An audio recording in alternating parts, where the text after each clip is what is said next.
Welcome back to the One Predator podcast.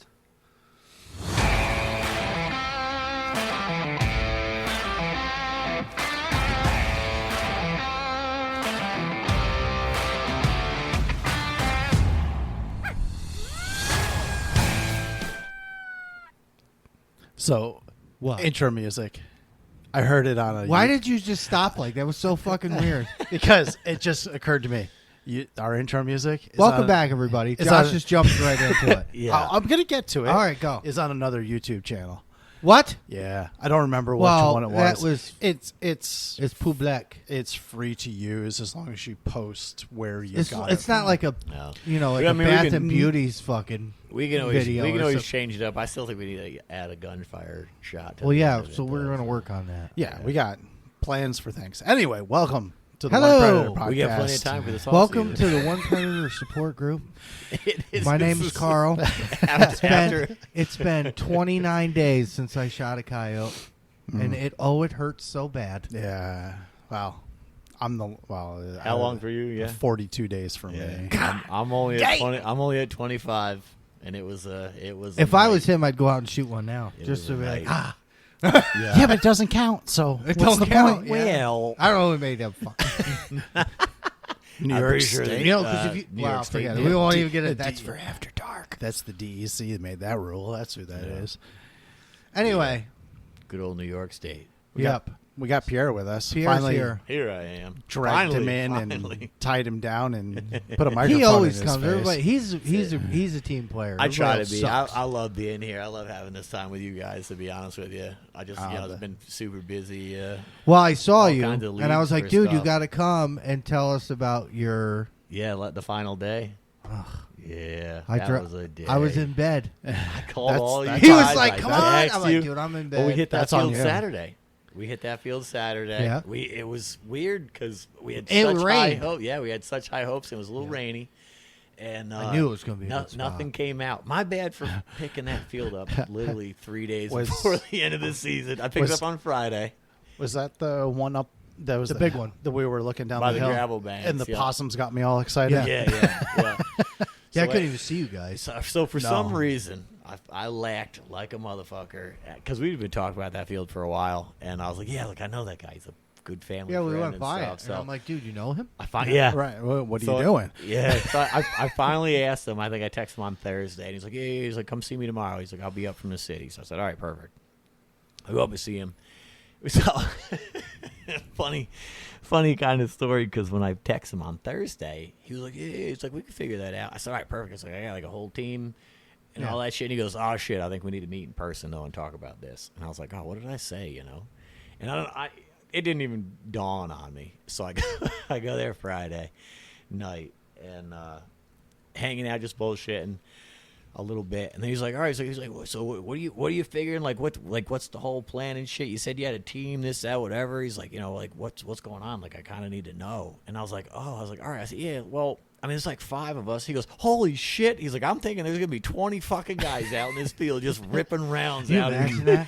I Just said, a "Holy line shit." of rifles. It's just I said, all one yeah. lonely dog comes Just- out, just and a- he puts the help sign up like Just Wiley. The Swiss cheese like, out there. Yeah, the old firing line. So he kind of made a noise like, the pressure was awful. He said, "Sheesh." He's like, "Golly." He's like, "I really thought you guys had like 20 guys who were just going to show up like a fire line." And just, I was like, no. I said, I said, really? I said, there's like okay, 5 or 6 so of there's us. I 5 said, of but- us, and it sometimes is like a fire line. Well, Well- it depends on the day because sometimes we go to fields and like everybody's happens Goes, to be hunting right. that night. So Right. you know what I mean. But most of the time it's just 2 or 3 of us, Right. You know, Yeah. which is easy Perfect. anyway. Yeah. And it really is. It really is. When Yeah. you got big fields like that because you can cover so Oh, much yeah. more. Well, Everybody's the so spreading careful. out Yeah. thing. We needed to in that one Yeah. because that roller that was in between Yeah, Yeah. us. yeah. A dog could pop over that. Yeah, you it's wouldn't even see it. It's 2 rollers right there. So we had guys on both sides of those rollers. Yeah. So Right. I think we might have a call in. Oh, okay. nice. Do you got it hooked up? Yeah. So we go Saturday, and it's a little sprinkly and rainy. And what's there, 4 of us in the Yeah. field that day? So it's Yeah. 4 of us. And Wind was right. I think yeah, it was the like wind was left to good. right. Yeah. And there was a couple hot spots down the other end. They just started moving kind of quick. So Josh started to get excited, and we teamed up on our side and started to. All right, just to justify my excitement a little, when I looked down the field to the right, these two things were moving pretty quickly and like crisscrossing each other like coyotes will do when they're coming in at you. Yeah, they move fast, but there were 300, 400 fucking yards, so you kind of can't really tell. Right. So I'm like, Pierre. I'm like snapping at him, like, come on, get up here next to me, because I'm looking to my right. He was on the left. I'm like, get up here next to me. And I didn't even hear him at first. Like, I left my gun and walked over to him. I'm like, what? What's going on? He's like, get over here. I'm like, oh shit. I'm like, all right, let's go now. What's up? What's up? Yeah. Little panic moment. But. Yeah. So Anyway, let him finish. No, he was. Is he ready? He said he's in the shop. He goes, let me know when you want me to call in. I go, whenever you're ready, we're recording. All right. So he could be ringing in here any moment. Okay. So we're hunting Saturday, and it ended up being a flop. A little bit of excitement anyway with the We didn't see possums nothing. and shit Windy, like that. it was So rainy, it was shitty. we go home a little defeated, and the next day I'm just thinking about that field all fucking day, and text these guys. I'm like, guys, we got to hit that fucking field again. CJ, I don't know, I'm in bed. I don't know, I got something. I said, no one's coming at me. I was like, I'm fucking going, dude. I don't blame you. So I hit the top of the world. Yep. And a couple foxes and shit come in and whatnot, and Yeah, the grays, right? yeah, a couple grays come in, gorgeous. They've been there all year, and it's just one. We'll of those get 'em things next year. I shot at one, and Right. remember it was like spin, and then just took off. It must have just grazed him, Right. And he came back. But at any rate, so I left that field because nothing happened, and I go out to Charlie's, and Do you know what time? It was getting close, right? It had to be getting late, right? I was probably about 11 o'clock when I went out there. So I get in there, I park the truck. I'm sitting in the truck for a minute, take a couple deep breaths. I'm like, man, it would really be nice to have some help. I said, but it's all right. I said, we're going to just do what we do. And, I unfortunately have not really been part of any doubles, triples, quads, those crazy days that you guys pretty talk fucking about. awesome, Yeah, ain't like, it? let me get there. So I hop out of the truck and I do the normal shit. I grab my stuff. I grab mags and whatnot. And not for nothing, I guess I should probably add at this point, because it'll be a point later in the story, that I have 10-round mags. I shoot a couple rounds at a coyote, and I never reload the mags. I just don't think about it, because we never shoot more than 1 or 2 rounds. Yeah, right. Yeah. I do the same thing. I've got a fucking mag in my pocket. I think it's got 3 rounds in it. I got another mag. I think it's got maybe 5 rounds in it or something like that. So I get down, I get set up, I put the collar down. And you don't look hill. at them either. You pull them out of your pocket and put them in there. I kind of knew, because I sort of pay attention. But again, I've never shot more than 2 rounds. Yeah, You know right. what I mean? So I get down, I get set up. I thermal scan the field quick. I'm looking. There's nothing in the field. So I bring the collar out. I said, these guys have been, rabbit distress has been working. So I hit the fucking. Towards the end it was. Yeah, I hit the rabbit distress call. I'm already looking straight forwards, and my first instinct is to look right, because there's that little knoll. Yep. And I scan over, and sure enough, there's ears and eyeballs. And I said, that's a fucking coyote. So now I got to get all the way around to the left side of my gun. I spin the gun around. I can't find the fucking coyote. Fuck. So I pick the scanner back up, find him again. Now he's like 40 more yards to the left, coming around the bottom of that first little knoll that me and him were Yeah, on. he So was he's just coming around looking. so he come up over the top at first, Peek. and then he dipped down, and he kind of comes around the back. So I find him again. I get leveled off. By the time I get leveled off and sort of settled in, he had to have saw me move, because I had to scramble around the gun. So he takes off and he goes across the road. He's in the gravel bank over there. And I'm like, fuck. I'm like, I feel like I could hit him. But with night vision, anytime there's brush in front, you obviously can't see anything because of the shadows. So, and of course, we're shooting across the road, so I'm not doing that anyway. Right. So now I'm just bummed out, staring at him with a scanner. He disappears, goes down the gravel bank. So I turn back to the field. I scan the field real slow, right to left. Hang on 1 second. We got a call coming in. Hello, sir. How you doing? Good evening, gentlemen. How are you? There he is. Fantastic. You hear The us all right? Coyote Messiah has returned. Oh, shit. There you are, putting me on that pedestal again. Well, you like being up there. I feel like you deserve to be up there, though. Yeah. Kidding me? I hear a few voices. Who else is there? We got Pierre and Carl with us here tonight. Gotcha. I thought that was Pierre. Cool, Yes, cool. How you sir. guys doing? Hanging Great. in there. We're Good. depressed, Brian. Well, Yeah, honestly, Don't you want ask the real me how I'm answer? doing. Yeah, you want the real answer? The coyote season's over for the time being, and we're not doing great. We're not doing But great. It goes from our Predator podcast to the support group after Yeah. March 30th. But turkeys. Turkeys. But We'll it's get not into Predator. turkeys. Turkeys. Not Predator. One more week. Yep. It's true though. I can't wait. Yeah. Yeah, what I'm do we got to looking forward cut? to it. When is that? Next week? 1 week. I'll be out May Saturday 1st. morning for you. I will be out Saturday morning for youth. Oh, you're Perfect. taking a youth out? Yep, every year. Way to be, Oh, baby. that's Way cool. to be. Fantastic. That's Oh cool. yeah. Yeah, way No, to this be. this should be a good one. Yeah. So, we- Pierre, you kind of you joined us in the middle. Pierre's telling us about his last night. Yeah, Oh, yeah, March yeah, March yeah, I heard 30th. about that. I didn't even get to the good part yet though. The Yeah, juicy no, details. no. I was just saying how I had one kind of come up on the right side of me right away over this little knoll and disappeared in the gravel bank. So I take the scanner back up after I realize that one was long gone. And I start scanning from the left back to the right, or from the right back to the left rather. I'm retarded that way. Sometimes I gotta hold my fingers up. To Yeah, it's figure I out write which- on my which boots. foot- It's okay. which side is which. So I get all the way back to the left side now, and sure enough, coyote's blasting in full speed. I'm like, oh, fucking sweet, here we go. So you haven't even made a sound at this point. No calls, no nothing. Yeah, No, no, I he's ran rabbit. the collar. Yeah, Oh, I you did? had to. Oh, Yeah, okay. I turned the collar on. Oh, I'm okay. talking about minutes though. Minutes from the first one that popped over the hill that disappeared. That's how it is. If they're Yeah. there And and I- they hear it, they're Back to back. coming. I So, missed that yeah. part. I'm sorry. Scan back to the left. This coyote comes blasting in full speed. Comes out in the middle of the field, probably 200 yards or so, and stops. So I level off, and I'm sitting there and fire. And when I fired, I don't know if it was the gun or if it was me or whatever, a little bit of excitement, but I think I hit him a little bit back and He's high. So Spin. Yup. He hit the ground, spun a couple times, and I realized he's dragging his legs. And I was like, all right, maybe it's far enough forwards he'll fold. So maybe a minute or something like that goes by, and I'm just watching this thing lay there in the field. So like, all right, well, I guess I'll put it out. So And then Jesus I reached fire down. again. As soon as I fire, this thing turns. So must have missed. I said, all right, shit. All right, let me roll another one. So I rock another round in there, and I fire again. This thing folds up, mind you. So Brian, you missed the first part of the story where I'm an idiot and I don't reload my mags. So I've got 5 rounds in one mag, and I've got 3 rounds in my backup mag. Oh, okay. Again, we never shoot more than 1 or 2 rounds anytime we're out coyote hunting. Usually. New field, rookie bastard. Apparently, dumb shit move. But so I fire and miss. I fire one more time, and it folds right up. And I was like, all right, perfect. This is fucking awesome. We got one down. So now I take my phone out, and I'm ready to text the boys.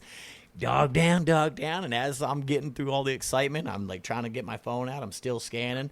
Another coyote pops out of the wood line straight ahead of me, probably 500 or so Yeah, yards. that's like 6 across that. It's Yeah, a beautiful it's, field. it's probably 6. I Yeah. said 5 just trying to be a little reserved. But Right, it's 6. So- I ranged it. yeah. So this other dog comes in. There's a group of deer sitting there, and they never moved. Half of them are laying down, half of them are standing. He's probably, I don't know, 40, 50 Isn't that yards to the something? right You of him. fired 3 times, those deer never left. Yeah. Everybody gets all honest about hunting during deer season. Yeah. They don't even care. So You know, so many landowners, it's just like old wives' tale. Right. I deer hunt. Don't Yeah, mess with scare my me. deer. Like I get it. I respect that, but It's silly. Hear me out for a second. We're not going into the habitat No. and yeah, screwing we're out up in the big land. fields, man. Right. Yeah. Yeah, I love seeing deer in the field. That's another set of eyes for That's me. dude. Yeah, exactly. Because when the deer start looking, that's Yeah. when the coyotes come in. That's what's the up. deer will see them way before the thermals and shit do, because they hear them coming through the woods. Yeah. Oh, you They're guys picking have up on experienced smells, this. Yeah. everything. All of the things. You Yeah. guys have experienced this more than enough by now, where you'll have grazing deer, bedded deer, feeding Yeah. deer, moving deer. Hell, I've told you, first week of October, deer just horn locked, not sparring, just beating the shit out of each other. Who would think you'd see that first week of October when the lights go out, and all of that is out in the field, and there's mousing coyotes. Right. Yeah. They share the same habitat. That's They don't like- sleep in the same bedroom. That's like Yeah. breeding coyotes in December. We've seen that too. So this coyote comes in. He comes out next to this group of deer, and if you've been keeping count, good for you. If you haven't been keeping account, just know that I've got 2 rounds left in my gun. Yep. So he comes in probably from 500-600 yards out, and he comes straight in, and he sees the other dog laying there. So he comes up to it. He makes this big J hook around it, and he stops. So I'm leveling off, and I'm sitting there, and I'm waiting for a minute to see what he does. Just try not to put any pressure on him, hoping he's going to come in closer, because this coyote's dead at probably 250, 270, something like that. He was out there. So he instead of coming in closer, he gets nervous and he starts taking off out into the right. Sure. And he was like, "Bill, get up!" So Holy shit, Bill ain't getting up. So Something's wrong. So I woof at him and he stops, and I'm trying to get settled in, and he starts moving again. So I woof one more time and he stops, and I was like, all right, perfect. So I settle back in, I fire the fucking gun, and this thing just goes into tornado mode. Boom, boom, boom, boom. Spin, and he's jumping and bucking and kicking and Probably flailing all over the yipping. place. Yeah. So I'm like, shit, dude. Which I found out the round went into the front shoulder, but it never penetrated really well. Oh, it was shit. enough. It was enough, but it hit that bone and shoulder blade that it didn't really make good body damage. So when he was running away, when you stopped him, he wasn't even running away. He was just spinning. And again, but when you fired, was he like a slight quartering away? Standing still broadside. Totally broadside. Yeah, no and shit. the round just went a little forwards, but like I said, we're almost 300 yards. So, so again, if you've been keeping count, there's now 1 round left in my. You got 1 round left. Yep. And he's spinning. So I look and I settle in and I fire, and nothing happens. I said, shit. I said, all right. So now, actually, you know what? Maybe I didn't have the second mag on me. I think I just grabbed that first mag. So I go to find the other mag, and you can hear, because we record everything, you can literally hear me go, fuck, I'm out of bullets. I leave the gun pointing at this thing while it's doing tornadoes in the field, and probably, I don't know, 80 yards behind me is my truck, and I am sprinting, Usain Bolt style, through the mud up this fucking hill, slippery field, because it was just raining and shit. I remember that last night. That last night of the season was not pleasant weather. Dude. So I get back to the truck. I managed to grab that other mag with 3 rounds in it. Oh, that's what it was. I left my whole belt pouch. Oh, yeah. I left my whole belt pouch in the truck. That's what it was. Gotcha. I run back up there. I fumble through the bag. I grab the mag out, and I come sprinting back down. I pull the scanner up, still spinning. I said, holy shit. I'm like, this is almost a minute of me running up to the truck and back. Throw another mag in there. I fucking squeeze again, and he's still spinning. I said, holy shit. I said, I got 2 rounds left. I have no idea what the fuck. Like, I got to really focus He's probably out there at this point. Yeah. Like because he's moving. Spinning. Well, like I said, about 300 yards or so. So I level off one more time, and I squeeze, and he just folds, goes straight down. And I remember, so we've talked about, I feel like we've talked about it. We have the Pulsar C50s, and when you record and you fire the weapon at a coyote or whatever, you hear a loud ping. It sounds like someone takes an aluminum bat to a steel pole. Ping! Absolutely. Yep. And we could never figure out what it was. So that day that I'm sitting in the field, I definitely hear that more on semi-automatic. Yeah, so we figured out what it was because I guess the part that I left out was that when I rolled one more round in, which I thought I had maybe one more round, the bolt felt a little bit soft coming forwards, and I squeezed, and it went click, and the gun just didn't fire. That's when I said, oh, fuck, I got no bullets left. Run up to the truck. I played the video back, and when I played the video back, that ping is still there, and I said, oh, it's the firing pin. The firing pin is what makes rings that like ping a noise. bell on his so gun. you can't actually hear My the gun go off. Yeah. For some reason, CJ's firing pin is the fart noise. Yeah, it goes brr. Yeah. Pierres goes ping. Yeah. So the ping noise is actually the firing pin slamming forwards. So mystery solved with my rifle, Sunday. With my Ruger, if it runs an AR type mag. If there's no bullet, it won't chamber, so it locks open. Right. And that happened to me out here, not this past season, but the season before. It was my birthday, And my mother's like, "Oh, I'll take your kids. Go do what you want for a couple hours." Yeah. Well, what am I gonna go do? So I came home and I grabbed my gear and I went out in the field, and I went out by the island here, and that's when I shot my first double. Yeah. Solo. Yeah. Same thing. Turned a rabbit on, tearing in. I hit the one. The one was way out, and I winged it, and it was spinning. And in the same scenario. Yeah. I didn't even bring my reserve mag, nor my pistol. So dumb. It's the only time I don't bring it is when I need them. And I always carry backup batteries. My light dies, and I'm like, the only time I don't have my belt bag on. Right, Fuck with all my your life. stuff in it. Yeah. So I literally now from my house to the island, it's like 500-600 yards. Yeah. Shot the first dog, dropped it. Pup distress. Second dog comes blasting out of the meadow where we saw him that day when you were here rabbit hunting. Yeah. Blasting out of the meadow, goes to the downwind. I got houses coming up, so I got to do this. Yeah. So I swing over, pop that one. Well, that one's spinning, tornado. I go to rack, and my bolt won't close. And I'm like, fuck, I'm out of bullets. And I got no pit. And then I reached to my chest pack. I'm like, well, I'll just go out there and Jack Sparrow the son of a bitch. You know what I mean? Yep. And I got no pistol on me. I didn't bring nothing. I ran the worst from feeling. there all the way back home, my fat ass, huffing like a rhinoceros. That had to have been a sight. Yeah. That had to have been a sight. I grabbed kicked the door in, grabbed my spare mag, grabbed my pistol. I go back out there, and the dog's gone. And I'm like, fuck, where'd he go? And I pick my thermal up, and I look, and I'm like, oh, I can see him. He was sitting. He just laid down, and he was sitting there with his head up, just on his way out. You know what I mean? So I had to, at that point, he had spun to where it was unsafe to shoot.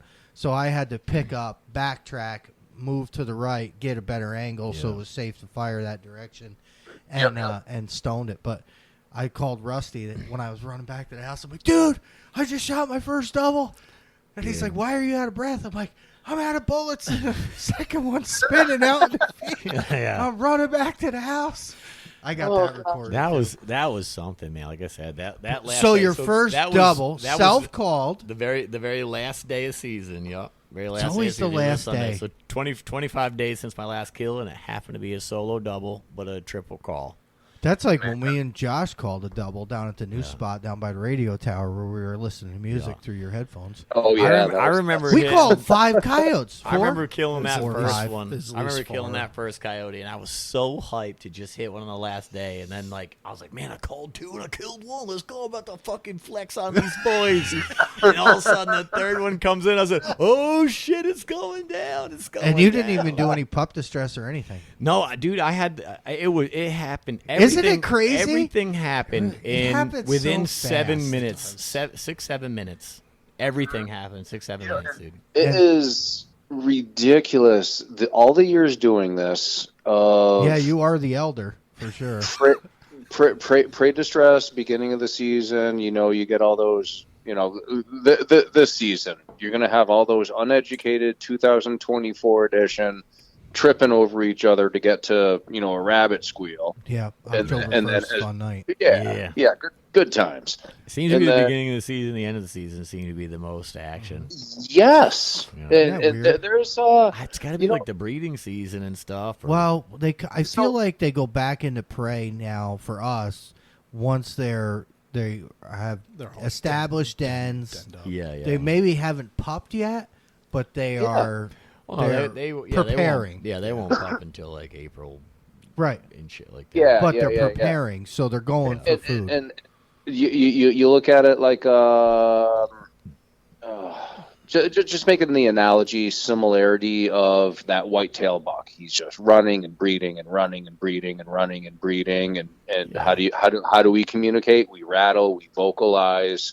That's how we could potentially bring that buck in to audibly manipulate. Yeah, and looking at how our approach is on coyote, prey distress early season. As season progresses, we're going to start stepping away from that, do a little bit of a mix, but just really primarily focus on vocalizations. It was mostly howls mid-season, man. They Yeah. wouldn't come into anything else. I'm like, what college you guys run? They're like, dude, only howls. That's Only all howls? we're doing. We're only doing Howls and It fights. was like 2-3 weeks of just fucking straight howling. You got to hunt with Brian. With and our- the with whole our- with our- spread out thing. Yeah. And Oh, like yeah. with him and Andy. Yeah. And like, Andy's the male, Brian's the female.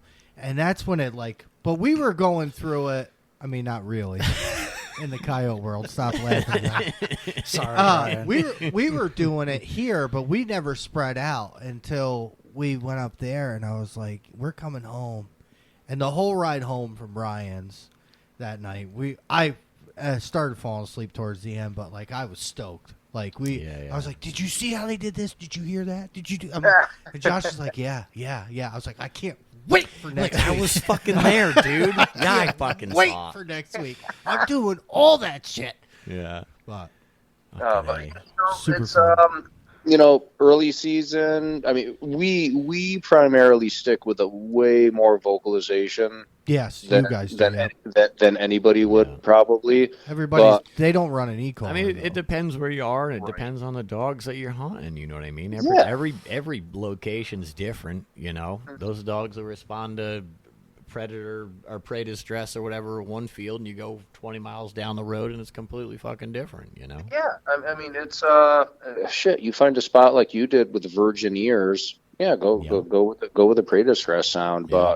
But early season, It's a beautiful field too. going with prey distress sounds, and then getting a little bit later into the season, December, January, peak breeding, vocalizations, and then as that starts to tail off, it's amazing. Like just coming out of the woodwork, like where the hell were all of these things? The past 2 months, and then they're just appearing everywhere all of a sudden. I love listening to you guys. Like when you're on one side of the field and Josh is on the other. Isn't it beautiful? You guys are hand calling and just You were with going us. back and forth at each other, and, And stuff. like It Chip's sounds getting so really good man. with his now. So like that one night, the three of us went out and we spread way out. It was so fucking sweet Yeah, just to hear it it. sounds so good, man. It really And they does. sound like shit when you're on top of them. Yeah, you're close, but Oh, you get out, and I'm like, listen, I'm like, is that an answer? Does it Is that, sound good? What is the that hell Chip? going on? Yeah. That's Chip. That's a rush howl. As soon as I hear Chip's Kai eyes, Yeah. like he's got his own Kai eyes, man. Yeah, yeah. And like when you're Yeah, but standing next every to dog him, does too, though. So. right? So when you're standing next to him, I'm like, he's like, well, the one night he did it. He's like, what do you think? And I'm like, it's all right, it's good. I'm like, your Kai eyes, man. And he goes, yeah, you think they sound okay? And like at the time, I was like, they do, but I don't know, they're different than It's a little mine. weird, yeah. Right. Yeah. But like that night when you couldn't even, it was like fucking music. It was Yeah. perfect. Yeah. And I told him when I walked back to him, like, your fucking Kai eyes from a distance are on point. Yeah. I mean, it might sound, like an elk dying when I'm standing next to you, but from a distance, it could be the caller too. Could be, the handcrafted Rush custom caller that just makes him sound better at a distance. I don't know, but I think it was the last coyote I killed this year. yeah. When was that? How many days? How many days has it been for you? Oh, Quick math. We're at April 24th, so it was 24 so plus whatever. We're 3 weeks into, so probably just shy of a month, Wow. Yeah. something like that. But You're the up there very with Josh. last coyote, right before I squeezed the trigger, you could hear Andy howling. I don't know, 150, 200 yards away from me. Jesus. With When I his stoned the mouth. coyote. Andy howls with his mouth. Oh, without a call. Yeah, with Without his a mouth. call. And, And you it know, sounds so fucking good. It's like through the recording of a pulsar thermal at 200 yards away to still pick up somebody's voice howling, it like you watch the video, and if I didn't tell you anything, You thought it was right. you would just totally assume that's the animal in nature. Yeah, when we were up to your place there, he had me convinced when he was up on the road Yeah, I was yeah. totally when he convinced. showed up, he wasn't. He hadn't even come in the driveway yet, and I hear a coyote howl up behind Brian's neighbors, and I was like, "Oh!" And he was like, "It's Andy." He's laughing. He's like, "It's Andy." I'm like, "Holy shit!" But I couldn't hear you and that, guys. like, as a crow flies, that was probably only 60, 70 yards from us. Sounded great. Yeah, it sounded real good. Yeah. And I was I've told convinced. this story. I thought he'd come out with like some chrome plated Rush custom collar. Something. Lip, Something- lips No, and he's voice just ripping. cords, He's just like, ripping sound with his voice. He just does it with like ivory, maybe or something. Elephant tusk. So like whalebone, yeah. Right, you know what I mean? Like, no, it's fucking Andy Some with his black mouth. market woolly mammoth. Yeah, Fucking that's what I'm right. saying, cool. yeah. That's actually a good idea. I'm gonna do some Googling. I ended the season. So those last two dogs, You I pulled shot, it in. there You was- pulled the clutch. There man. was it was two dogs. The female was 38 pounds, and then the male, which is a whole nother little. This is a story whole here. nother thing now. So Was- how heavy was the male? The male, I got it back to the house and I put it on the scale in the back of the truck, and it came out like, I don't know, 43.5 or 43.4 or something. And in my head, for some reason, I thought Chip was at 43.6, and I said, "Fuck!" I was like, "All right, just as a ha-ha," I said, "I'm gonna fucking cheat and throw something on the fucking line when I hang him from the tree." So I go grab a piece of lead, because I'm a plumber, so I've got tons of old lead pipes and shit laying around. I grab what I feel is like a 2-pound bar so that I can, make it count.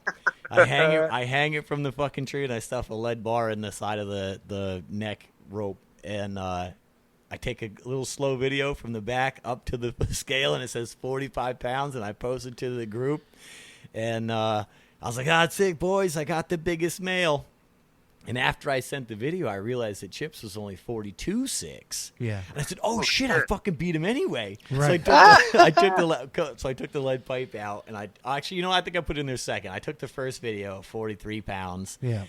hanging, and then I put the lead pipe in there because I thought he'd beat me. But once I realized that I had him by a couple ounces, It didn't matter. Took the video. Yeah. Well, like I said, it was one of those things. I did it as a joke. So I messaged CJ the next day, and he was like, "Oh, you're the heaviest dog." I said, "Listen, I have a confession." I said, I was going to say something. I was going to say something anyway because I play fair. I said, but here's the whole fucking story. And I told him that, and he's like, "What the fuck, dude? That's funny." So I talked a little shit to Chip. I don't know if he got upset. It was just to get a rise out of Yeah. him. That's all. I- That's I- all good fun. That's why we have so much fun. Yeah. We had the best time, though. But So, such a good season. Long ender and for me, short to of be that honest, is, man. Chip had the heaviest. He was after. So we He have. shot the 3 heaviest in a row. Right. He shot one Yeah, at he like did. 41.5, and then 42 and change, and then 42.6. We had a little. We had a And it little went side all competition season. going because I have these green One Predator hats, and I only had a couple of them. You only had two. And Yeah, you there was claimed 2 one of for them, yourself. So I he had took two. one. He was So, like, "All right, I ordered them, so I'm taking one." first hat for the season was Oh, no, for there who was- shot the first dog. There's 3 of them. That's Yeah. right. Because you took one. First dog of Yeah, the well, season. I right, get right. one because I'm an Okay, OG. yeah. That's how it He's works. like, "All right, I bought them." So Rusty got the first one because Who was that the first dog. he He shot that off the tractor or some shit. off like his at fucking work. payloader at Yeah, work. right. That was the It was nastiest. still It was broad- season, though. broad fucking daylight. So- it was the nastiest looking coyote. It was ugly Yeah. too. Oh It my mange. It God. was fuck. Oh. It was. Yeah. It was practically dead Yeah, anyway. Still counts, That, boys. that fucking picture when it came through that morning, it's October 1st, and he's Yeah. like, "Oh, dog down." I'm like, "Get out of here!" Yeah, And it was you like see- fucking 11 o'clock in the right, morning or and you some see shit. his payloader and Oh, this it was coyote like sitting next to 7:30. it. Oh, maybe, No, it was maybe it was like early. first thing in the morning, yeah. So That's funny. I was like, okay, fair enough. Rusty, everybody wanted these green hats, Brian. So Rusty got the first one. I went hunting with him. I was like a couple nights after that. He was like, "Bring my hat," So I give him his hat. So the second hat was for the heaviest. Yeah. So Chip held that Chip title had it. all season. Every time he go and shoot a dog, he's like, "I'm coming over. I shot a dog. We got to weigh it," because he don't have a scale. So he would come here and weigh him, whenever I take think pictures. the first one was 41 or 41.2. That was a big something dog, like that. Yeah. He shot a lot of big dogs. We're like, "Oh shit!" So What he was- shoots another one. He goes, "I don't know. I think it's a little smaller." Chip goes, "I don't give a fuck. Bring it over to the house. We're gonna fucking weigh it." Right. It was like 42, 3, 42, Yep. 3, something like that. Yeah, I weighed them all after Yeah. that. And then the last We- one was you know what we should do? 42.6. So next year, we're going to do heaviest female, too. And I'm going to come up with something for that. Good. We'll do heaviest male and heaviest female. What? What was that blonde that I shot over? I don't know. We got pictures of it, probably. I don't remember. I don't remember taking pictures. We shot a lot of dogs, I know. Josh. Yeah, what's our Well, count? I shot What's a our lot of final dogs. count for the year? I'm sure you guys brought up in the last podcast. 58. 58. Yeah, I was pushing for 60, bro. 60. The Well, what did we last do last week- year? Last year was only like 30. 35. 5. Yeah. The last Man, we week, put some I numbers hunted every night. Every night I went out, and Jess. my wife's like, "You probably should go. It's the last week." And I'm like, "I know. I'm trying." When we got past 35 and got to 40, I was like, "I'm good. I'm good. I'm we beat fine." last year. We Right. beat last year. Yeah. And then we got past 40, and then we got past 50, and I'm like. Now I'm like, fuck it. You know, last week I was out every night just trying to get me to 60. Yeah. But, you know. I remember when I said something about going X, we were talking about on Saturday. We're like, all right, guys, well, I guess it's going to end up being at 56 or whatever. Right. And I was like, dude, I'm going the fuck out Sunday, dude. Either well, way. it was raining. I was in bed. He's like, see what you can do. See what you can do. I was hoping to pull 4 more. You imagine if you shot a triple that night? I'd have loved it. Imagine if I shot one off the top of the fucking world, the first spot, and then I just made it to 60. I mean, that'd been dope. But I'll take a triple call with a solo double any day. Solo double, doubles like, and it sounds crazy, and like most people that listen to us probably shoot doubles all the fucking time. We never did. They're in target-rich environments where you can call them in. Right. These guys are like, you know, I follow a few of those guys like out Midwest that are on Facebook and shit. And they're like, Shoot like yeah, we had a good weekend, 98 dogs. I'm like, fuck Yeah. you guys, bro. Completely different demographic. They're like, oh, I shot more coyotes than you. I'm like, yeah, but think about where you are, dude. We're in upstate New York where like we get these little tiny fields and shit. We got to really put some work in. I said, I tell you what, you come up here. You could run your own call or whatever else. Come up here and talk that shit. Right. But do not say nothing until you come up here and hunt. It's just where different. Yeah, I'll put you in every field we fucking have, man. Can you imagine shooting like more than 10 on a weekend? Insane. We shoot like 2 or 3 a night, and I'm like, I'm good. Let's go home. Yeah. Like I feel complete. Yeah. You know what I mean? That's a lot of dogs because we've talked about this before. I can remember I shot 3 in a season. It was like, bro, man, I did great Killed this it year. this year, bro. Yeah, I shot fucking 3. Well, I shot 22 this year, 21. I don't know. 22. I don't keep track of your numbers. 22. We don't even care about your numbers anymore. I know. We ignore it for the most part. Well, like, sorry. all right, CJ, pipe down. This is all I got. You got to buy your own trophy. I got to buy my own trophy. That's Can you fine. imagine? That's fine. It's the delivery, though. I got to work on it. It's the delivery. I don't know. Like, I need a... I can't wait for the party where he comes out with his own trophy. He's like, all right, this year, guys, look at this awesome-ass trophy. He's like, and the winner is me. He's gonna invite all of you guys over for like a barbecue hangout, and you're gonna be standing outside like, what the fuck is that way up there? And some random dude's gonna be skydiving in to deliver a trophy. It's a great idea. I got friends that jump out of planes. I could call one of them. Yeah, There you it go. might need to happen. That's it. That would be a great delivery. The best. My buddy's a crop duster pilot. I could always like, hey man, throw this out the window. Come by and throw this out the We window. need with a those little parachute. army men with the parachutes That's what on I'm it. saying. Yeah, we just put the trophy on a parachute. And like, you guys hear that noise? It sounds like a really crazy low plane. that- All of a sudden, Chuck comes flying through the fucking field at fucking 4 feet. Yes. That'd be the best, bro. That'd be the best. Yeah. Across, like, round 2. Well, do I get to pick what you wear, honey? The round girls. Around all your friends. Can I pick what she wears? Love you, Jess. Dirty bastard. Love you, Jess. Oh boy. Oh, boy. Oh man, it'll be a good party for sure. We had a great season. Okay. You pulled you it did. out in the end. And I did my best for the team. No, I you had did. I had a slow you did start, fantastic. man. When you texted and said that you shot 2, I was like, "Come on!" Yeah. Now I felt guilty. So they're laying in We bed, were like, laying in bed. Yeah. yeah. Well, And she's CJ, like, "What are you gonna shoulda, do 'cause we now?" I coulda was had like, "Well, I 3. can't go out now. It's too late." We could have had 3, CJ. I know. I dropped the ball. I was tired, man. I religiously hunt 5 Oh, you burned nights it. a week. Yeah. We were all burnt out. There was some little last bit of fire in me. I was like, you know what? I got this new field. Fuck these guys. I'm going, It's a dude. good spot. Here's the thing, though. This last season didn't feel as strenuous as last year. It didn't? Sure did for me. Not to, I mean, as far Is as your I, microphone up? Because it seems like it's a little quiet. I don't know if it. no, No, I can Yeah, hear if you. your level's good. For some reason, Okay. this doesn't sound like it's coming through the microphone as much. Yeah. But go ahead. but like it didn't feel. It was a good season. It felt great. It was a terrific season. It just didn't like last year. I remember podcasts at the end of last season. We were like, "Holy shit, we're like so tired. Right. I'm done. Yeah. I'm spent." Like this year, I'm still pretty tired. I mean, I don't get He much texted and I triple sleepy gummied. Yeah. Last season, I think I was like in the first month or something like that. I think I'd shot 6 already. Yeah. And then this year, dude, I think I was at 2 right till Right. the end of the season. Well, yeah, I don't even know like- what I ended up with like 4 or 5, I think, for the Yeah. year. But it was a tough season. I didn't make it out a whole lot, but But you got all these new spots now. I do. You got some really nice ones yeah, now. I've collected 3 new spots this year. So. we battled the weather a lot this year, though. Yeah. Oh, the weather We was did. fucking Yeah. terrible. It was like any Oh night my that I God. had free, it was fucking raining. The night we went up to Brian's, it was windy as shit. Yeah. The that's been like the most I'm a broken record saying this. Yeah. You would think that the technology we have today, the forecasts would be a lot more accurate, and Not so much.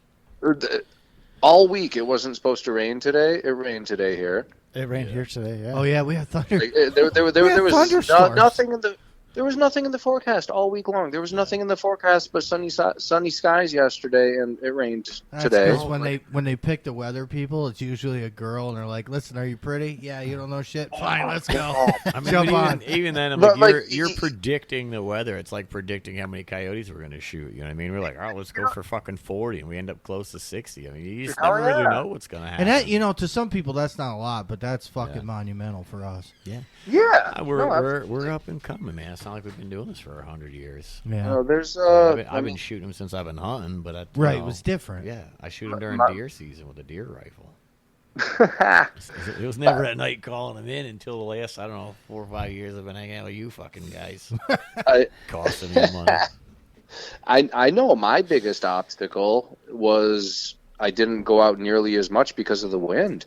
Yeah. Yeah. Well, Like since deer season closed in December, that fucking wind's been blowing sideways. I mean, there's a lot of weird shit about that. Where these guys are like, oh, it's snowing, there ain't gonna be nothing moving. So like one day we had nothing to do, so we went out and we called dogs in. Yeah, absolutely. You know? It has And nothing to do with Yeah. are they there or are they like I don't Right. want to be out in that shit. I mean, It's not fun. A lot of times it's too windy, the dogs won't be around. But like, I mean, I get it. It'll distort some of the sounds and whatever else. It's uncomfortable to be out there. I get all the variables. That's why I and don't. shit, but, I like, don't never there's- say it's because the coyotes Yeah. weren't. There's I'm not going to numerous be. If times. it's I don't fucking- want to be out. right. If Well, it's 20 out with a real I mean, but feel there- of 8, But I'll there- be home. There was times like last year where I was like, "Are you guys going out?" It's like, "No, it's too windy. There won't be anything out." We never call in any dogs when it's windy. But I got a few fields that I hunt that have like the cameras and stuff in them, and it's like it seems like those are the nights those dogs are out there. It's wind's ripping, or it's snowing or raining. That's when the dogs show up. It's like it's never on that picture perfect bluebird fucking night. You know what I mean? Yeah. Except for the It's first just the one. environment. If I'm not enjoying myself and it fucking hurts my face and my Yeah. body to be outside, Oh, yeah. I'm not having fun. I don't want to be out. I had those little like flip over mitten gloves where like your fingers hang out and you can flip the mitten over. Hell And a lot yeah. of times I have them over the first 3 fingers, but leave my trigger finger out. And it's Oh, like but sometimes you don't pay both of attention. my Sometimes both you don't of be my paying trigger attention. fingers. Yeah, so you're not paying attention. You're like scanning or whatever else, and then you go to get on the gun. You realize you can't feel your fucking trigger finger, and you're like, oh shit. no Where is bullshit. my safety? No bullshit. I have come off of my gun, looked at it from a right-handed shooter, so the bolt is on the right, my hand is on the right. I've come off of my gun and looked at my gun from the left side to make sure my finger is inside of the trigger guard. Because I couldn't 100%. feel a fucking thing. I'm like, Yeah. okay, well, like I couldn't even feel the trigger. I'm like, oh well, hopefully I don't jerk it, and I'm just gonna pull with my elbow a little bit. Yeah. limp. Yeah, it's tough shooting with gloves on, man. I gotta be Oh, bare yeah. finger Oh, on that I trigger. won't. There's nothing better than that trigger Oh, feel. You and then Especially hand that's how you calling. practice all the time. Absolutely. And hand calling, I have, Right, that too. two fingers exposed on my left hand, and usually my trigger finger exposed on my right hand. And, by the time I'm like, oh, my fingers are starting to hurt, I should have put them inside of my gloves like 5 minutes ago. But, stupid little shit like that, you forget. It's already too fucking late. So you try and stick them up like in your armpits where it's even warmer to try and warm them up faster in case a dog comes in or whatever. You're trying to switch hands, like scanning with your left hand. That's why we scanning need with your helmet right mounts hand. or something, or headbands to hold our You know what? You scanners. can buy all that shit, but I think you still forget. You get caught up. You just leave. Oh, leave yeah. the fingers. Yeah, Like, absolutely. Even Rusty if you're just like, been oh, out. I'm running up the hill to set up, I'll put my gloves on when I get up there. I've done Right. that a few times. There's like 25 degrees outside, but there's wind. So by the time I hike up that big ass fucking hill, I get to the top, I set everything up. I go to grab my gloves and I put my hands in my pockets, and I'm like, are my hands even in my fucking pockets, dude? Do I even have hands still? Can't feel My shit. stumps. Yeah. It's definitely elevation. Well, how many times this past season we get back to the truck, like your hands are just curled up and Yeah, mine are this junk anyway. gnarly little curled up. So balls they waiting for start. the heat to come I out got of two the bad vents. fingers, so if they start getting real cold, they hurt and sting. Yeah. Oh yeah. Oh, and I gotta Brutal, man. It takes me a minute. Yeah. And I mean, it fucking hurts. Yeah. Like and you the first instinct's to put them by the heater. That's Oh, the it makes worst it way goddamn worse. thing Now you when they can start do. Throbbing. Right. Oy, So Jesus. now they're pulsating Yeah. and stinging. I've come home and like turned on warm water, like room temperature water, and stuck them on it. It's like instant. Feel like my fingers are gonna fucking explode. I'm like, oh, that was a terrible idea. Why would they do that? Because it's just Yeah. survival kind of thing. Yeah. Anyway, so we listen, we man. we fought the weather. Yeah. We did.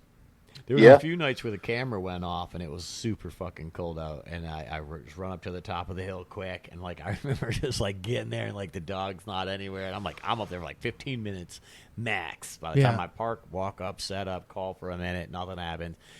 Can't feel my fucking hands. I remember going back to the house a couple times and texting you guys like, "Fuck that shit! I'm never doing that again. This is dumb. Right. What am I doing?" Right. That's why my camera, my But I'll big do it pile's again, close though. to the house. I'll do it again. Yeah, but even then, it's the same distance. Think about it. Yeah. If my truck was parked here, how far do I got to walk up? I mean, it's a little bit of a walk, maybe a little further, but Right. still, It's not up that a much mountain further. though. Well, that's I'm true. a round guy. Yeah. You know. I get to first night at Pierres Field. I park and I'm looking up at this fucking. It was like that night we went to it's when like we were with 35 Brian and degrees Andy, straight and we up. got to that one farm and we get out Oh, you're looking like and I look up that and I 45 and I was like, degree Brian, angle are up we the going hill. up that? Like, because I'm there's like, oh, fuck a no. foot and a half of snow up there That's though. the worst when you got to trudge through the snow too. Well, Sheesh. Josh went over a snowbank and fucking disappeared. oh yeah, the first Brian and spot. Andy went over, and then Josh went, and I'm like, and there's Josh, and poof, he was gone. See ya. Well, that's snow. Well, when we parked next to the snowbank, it was over the top of It's the over the truck. truck. It had to be Oh, 12 foot no tall. shit. Yeah. And Yeah, and these two guys, they go right up over it. They whoop right up over, and I'm like, oh, it must be frozen. Because I thought about it. Like I looked at that, and I'm like, like I know I've seen the movies, man. You know what I mean? Like, and then Brian and Andy just like little fucking gazelles just right over top of it, and I'm like, oh, it's probably frozen. So Josh hits it, and Yeah. Soft spot. and then he Totally turns around and ran. he goes, it's soft. I'm like, yeah, I see that. I'm going to use the tracks that those guys just went up because that seemed to work out. Yeah. Man. Yeah, so because we actually had snow this winter. Yeah. Yeah. A little. A Yeah. little. Yeah. We had mean, way that- less than you had up there. Oh, my God. Nothing. You guys had nothing down Brian there. came down, I forget which time it was. He goes, dude, I got down, there's no fucking snow here. Yeah. Well, that's when Yeah, we oh, dro- for the rabbit hunt. Oh, yeah. yeah. Well, when Yeah, we that's drove what up that to was. his house, we left here. There's no snow. We get Yeah, off, we're getting closer. get off the thruway, and like, holy shit, there's snow everywhere. There's snow everywhere. Yeah. It's Oh, yeah. crazy. Like, sometimes you only got to drive a couple miles, dude. Just It's elevation. like fucking tons of It's that. real Yep. hilly out by Brian, Yeah. like where he goes, and it's beautiful. I mean, it's just farm, down a hill, farm, go up a hill, farm. I mean, and it's Yeah. there's no it's not That's the like here. best. think about the traffic, like when we're down the Bills, Yeah. and the cars going by. It's 2:00 in the morning, and it's Still 20 you know cars what I going mean? by on the main There- highway. we saw one fucking car all night with Brian. Yeah.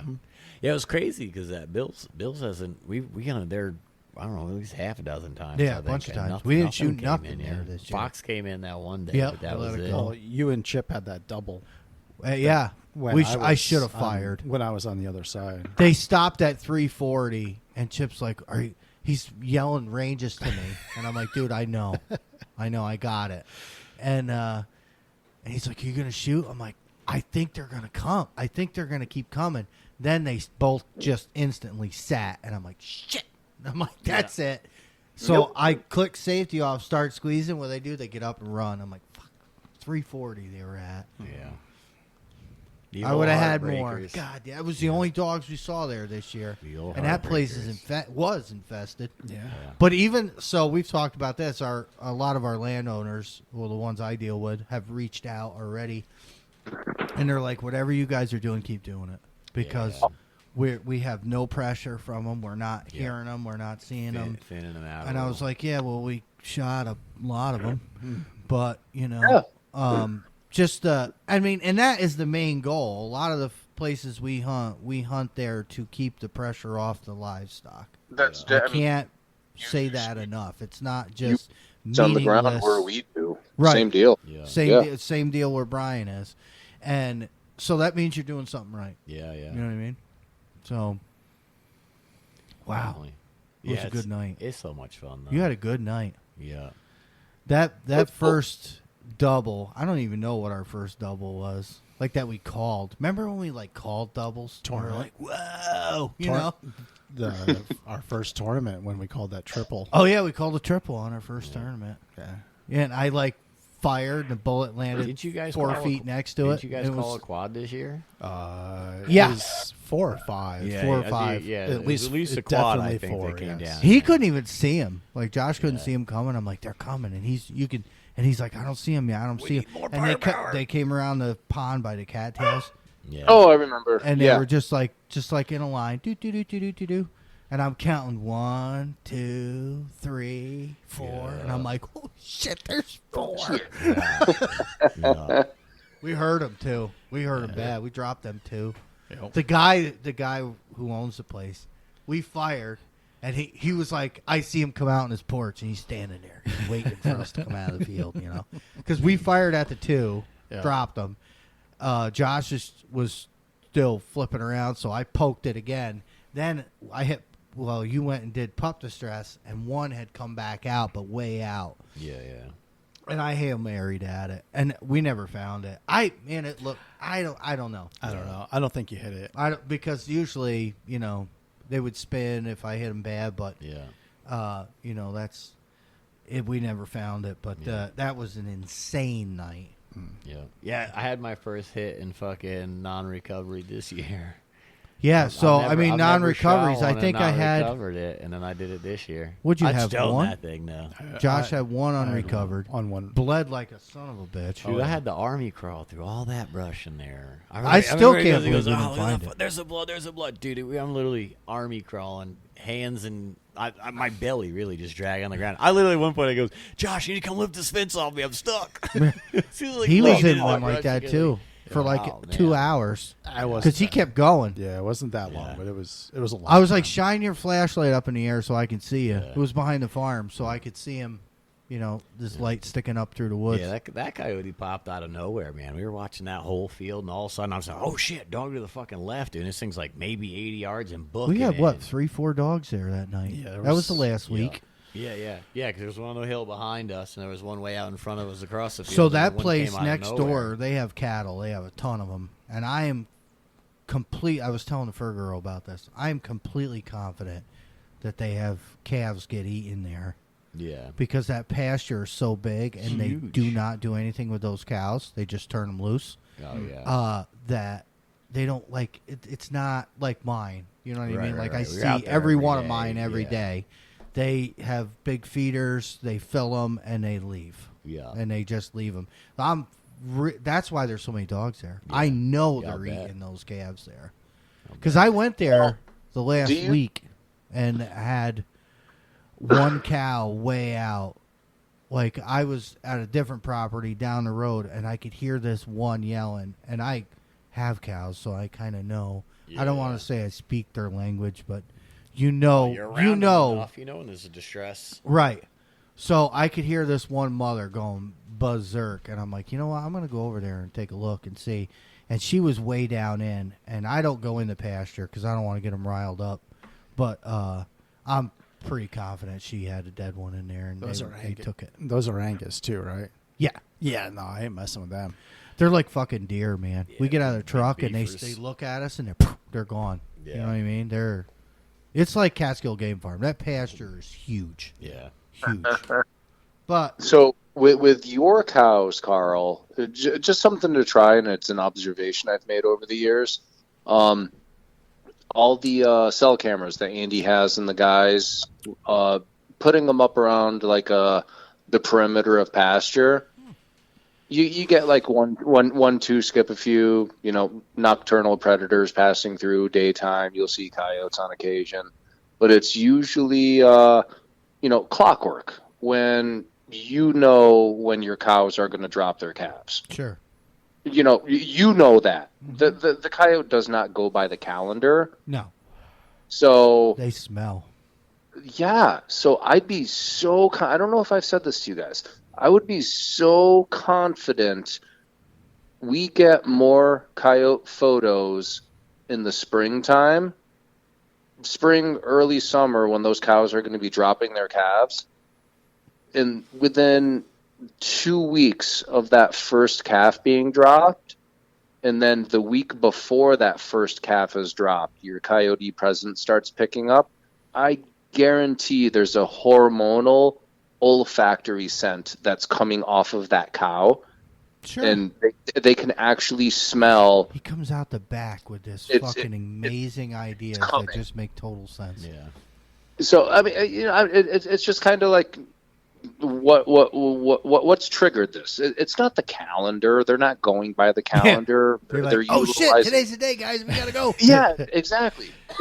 I mean, you and I, we have an educated guess approximately, not this day, but definitely this week is when they're going to be dropping.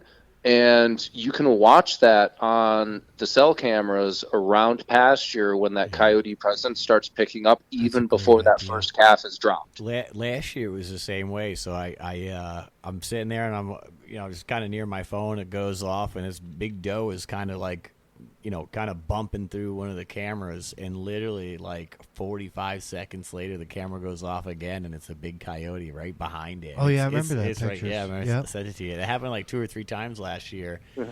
Where it was like they had to know the fawns are dropping soon, so they're just like following the does around. Right. Yeah. So like It's gotta Brian's be saying, they something, admit they some kind of scent. Yeah. Sure. I mean, It could be, it could just be anticipation. I mean, it's the same time every year. You know what I mean? Yeah, We but, we kind of know when shit's gonna happen too. You know what I mean? Something that doesn't change with just mammals. Period. Mammals typically, not always, but typically, female mammals do not produce milk until after birth. Right.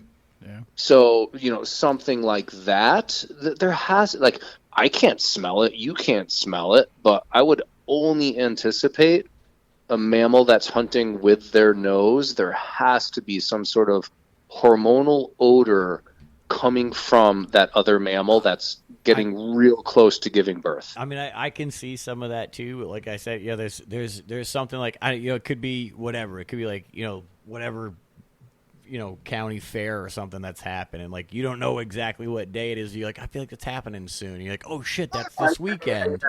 Some event or whatever that's happening. And it pops up into your head, and you're like, oh shit, it's got to be soon. And you realize that it's within a week or two, and you're like, oh shit, here it is. It's like animals got to be the same way. There's still just some sort of instinct. That's what they do to survive. That's not like they're just doing it for fun. Absolutely. You know what I mean? So it's got to be in their head still that it's like That's an interesting way to think about coming. it too. That's coming. Those just that intuition where it's this time of year. You gotta ask that guy on TikTok. That's the coyote. Have you seen? Didn't I share that? There's this guy on TikTok that does lives about coyote behavior, and I don't think he's. I think he reads a lot, which is great. But he'll like discuss certain topics, and I'm like, no, bro, that's not how it happens. Like you can. Well, there's studies. Yeah, okay. We are out there. That's the difference. And you can watch the comments. Did these studies? Yeah, right, right. I can take, and I've said this biased, before. usually I one can side take or the something, write an article, post on the internet. All of a sudden, it's gospel. Yeah. You know what I mean? Yeah. Like that's it's fucking. No, Just my experience that Right. time. Anything can change, you know. I mean, it's the same thing with birds and shit like that. You know, what I mean, they know if the winter's gonna be over sooner, they'll lay eggs sooner or whatever else to have chicks sooner. You know, so I just kinda know, literally man. I literally watched one of my chicks hatch today. Oh yeah, Super cool. Super That's cool. cool. Yeah, kids Yeah, got a Brian's kick out of got it. ducks. He's got a little pond. I just hatched out a bunch of quail. Of course, the power went out, so I got like 300 fucking quail eggs and shit in the Oh, incubators. Power goes out for like 4 or 5 hours, dude. I lost Oh, come almost. on. Oh really? I had out of 60 Bob White eggs, 4 of them hatched out. Out of 120 Coturnix eggs, I think maybe 12 of them hatched out, and then I had another batch that was like 60. I think 3 of them. So you're hatched gonna have out of it. omelets all week. Oh my god, little fuzzy. I threw the rest of the eggs. It's like an out, omelet but and a chicken bomb- dinner all in one. Oh, Come Oh on. god. I love it. Come on, don't sucks. look at me like that, Josh. They've been slow cooked. We ate those fucking things for Loves. Remember we went to Loves? They've No, been I wasn't slow there cooked that Oh, at you weren't 100 there that degrees night? for 21 days. Yeah, it's like a little, Like slow cooker. little aged slow cooked egg. Now you're gross. Yeah, well, it Put a was little funny as reality hell. on it. I've got a layout blind for waterfowl hunting, so it's sitting underneath my carport in front of my shop on a flat picnic table. So I walked by it the one day, and I thought I heard that purr of like a pissed off broody hen, Yeah. and I'm like, huh. So I open up the ground blind, and this hen looks up at me, and I was like, oh, you little shit. Yeah. So like you go to move her, and she starts pecking. I'm like, okay, you're definitely sitting on eggs. Yeah. So I relocated her. She was sitting on 11 eggs that she had squirreled away in there, and I'm like, all right, this thing was empty last week, so maybe these eggs, an egg a day. She might have a couple from other hens that laid in there too, so everything's probably 5 to 6 days old. So I grabbed all of the eggs and relocated them into, I call it the look but don't touch pen. So all of the other chickens can acclimate to any new birds that I bring in, and That's a smart idea. Yeah. they can have FaceTime through a fence, but look but don't touch, and then they can get acclimated to each other for about a month. We call it solitary or general population Gen in pop. my house. Yeah. It's Gen pop or the flight pen's called solitary, and then Yup. Gen pop is obviously Gen pop. I didn't So- know. So you hatched? So your ducks hatched? No, my chickens. Oh, okay. Chickens. So I relocated her because it was elevated on a picnic table, and within 2 to 3 days after hatching, she's going to need to move. She's going to need to eat. She's going to need to feed, and the kids are going to follow. And they have a 3-foot drop to the gravel, and I'm like, nothing good's going to happen here. So relocated everything into that other pen. Josh is I laughing. say what, man, they're pretty resilient because I've had hens do that too, where they get broody up somewhere, and I never realized they were there. And these things are dropping 3-4 feet. They bounce, dude. Chicks bounce. Oh yeah. I That's was why just Josh is exercising laughing. caution. He's picturing But- chicks bouncing off. So the whole concept of me doing this is when they go into that, call it look but don't touch in that other little coop that I got out there. Yeah. I don't have to do anything with the chicks. I don't have to bring them in and put them in a brooder or nothing. in a brooder, no heat, no nothing, because mom's doing that. Yeah. So That's as the soon as best they start, anyway. exactly, as soon as they start growing their flight feathers, I'm going to take the heat source, which is mom, take her right out of there and throw her back into the pen or into the coop with the other ones. And I do that at nighttime. So when they all wake up in the morning, they're like, oh, hey, you're back. Right. Yeah, all good. And then the kids are going to stay in that other little pen, and get them acclimated until their flight feathers come in fully, and then they can actually fly up onto the roosting bars and take them out of there. Do it at night. Set them on a roosting bar. Lock them in there, and they all wake up in the morning like, "Oh, hey, what's up?" Yeah. So since we're on the bird topic, Birds. Next week. Bird is the word. Josh has got a souped up Corvette shotgun now. Yes. That's right. Yes. That's What did right. you what did you get, Josh? I got a Stoger M3500. Sweet. And he shimmed it. He was here target shooting it. And I'm like, dude, it's a scatter gun. They're at 20 yards. You'll be fine. No, it wasn't fine.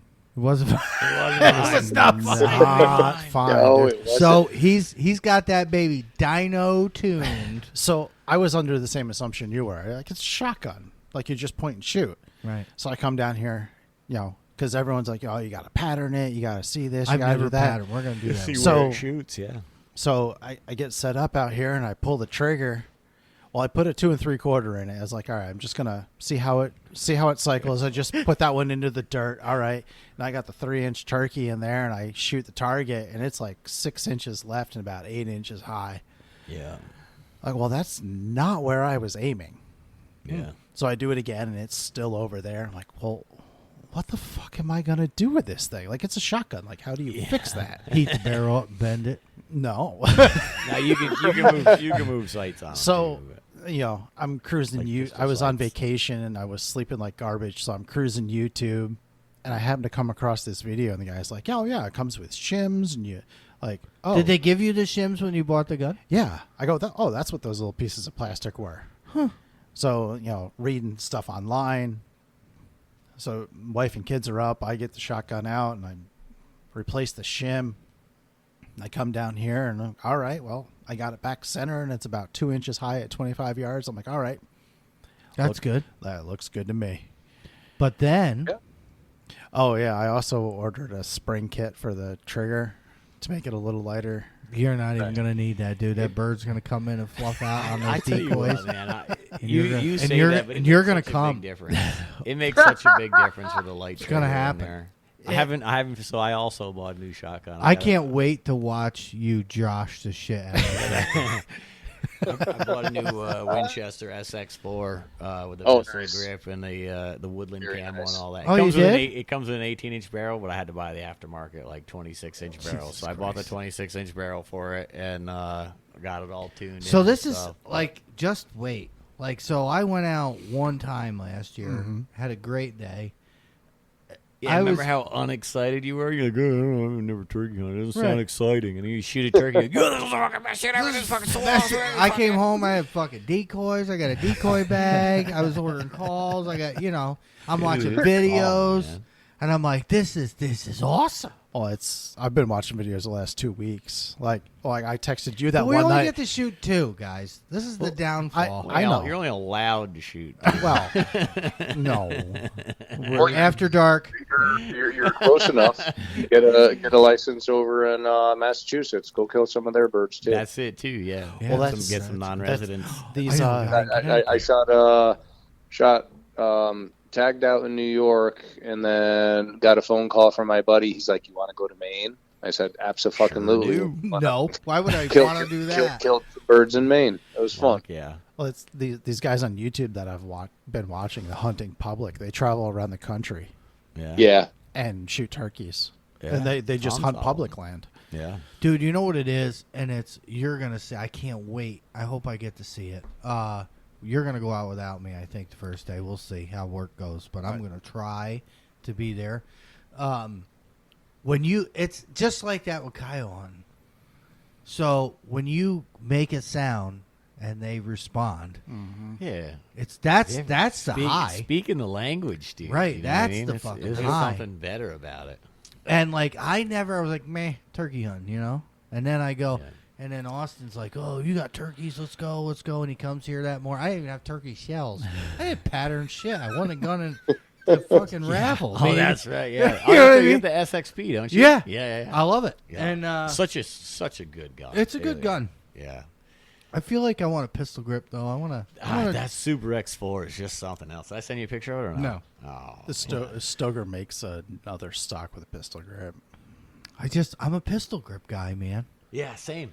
You know Of what I course, mean? It bring just feels natural. I bring it to clay pigeons. We shoot clay pigeons called 5-stand for league. I bring Yeah. it to that, and the guys, because I was like, I got a new shotgun. It's actually because I was bringing my fucking because a Keltec shotgun is like, KSG you know for what I mean? fucking- They're pretty plain Jane. Well, Other than Pierres. I have my Keltec KSG. I'm bringing to clay pigeons, and they're like, "What the fuck is wrong?" I said, "Don't worry about it. I ordered a new one." So I bring the new one, pistol grip. Sure enough, everyone's like, Jesus Christ, you can't buy a regular ass shotgun. You gotta have a pistol grip. Yeah. I'm a tactical guy. What Right. do you want from me? I mean, it's just comfortable. Yeah. It's super comfortable. That's Yeah, why I it's like chassis. ergonomically Yep. correct. It just feels good. 100%. It just feels good instead of your wrist twist. Yeah. I mean, even Yeah, Brian's 100%, gun, dude. you know, with his stock on it, it's still, that's what I'm after, is that kind of. It still has that little bit of an ergonomical shape where you can actually get your thumb behind something. Yeah. See, there's an idea. How about I just bring you a piece of wood, Brian, and you make me a stock? Fuck yeah. You can't turn a stock on a lathe. Oh, I'm sure Brian can figure something out. But hand whittling it. Isn't that damn pretty though? Yeah. I just came up with a whole nother round on the business parameter. venture for Brian. He doesn't even know it. He's going to be making stocks now. That's the last thing I need, Carl. I have, We're going to call it the Tally-Ho line. Yes. Tally-Ho. Tally-ho. I'm gonna. Oh, that's such a good I gotta video. get one of the coyote furs, and I gotta grab a new stock. I think I'm gonna grab. I want to grab one for the 22-250. I think. And fur it? And fur it. Yeah, literally like glue fur to a fucking just buy some cheap synthetic stock, glass bed it, Fur it. fucking pillar mount everything. Just like You're out hunting so in it's the still- rain, be like, it's man, my still- gun it's smells still- like dog shit. it's My like- gun smells like a wet dog. Yeah, literally just like build the shit out of this stock, so it's still a tack driver, but it's fucking fur. Furred. Yeah, I boots. like the idea. Boots with the fur. That first night at range, you're going to hate that rifle. Oh, I'm not bringing it out in the range. So, Yeah. turkey. I'm doing it either way. Tangent. though. I'm killing with a coyote fur gun next year. Turkey hunting.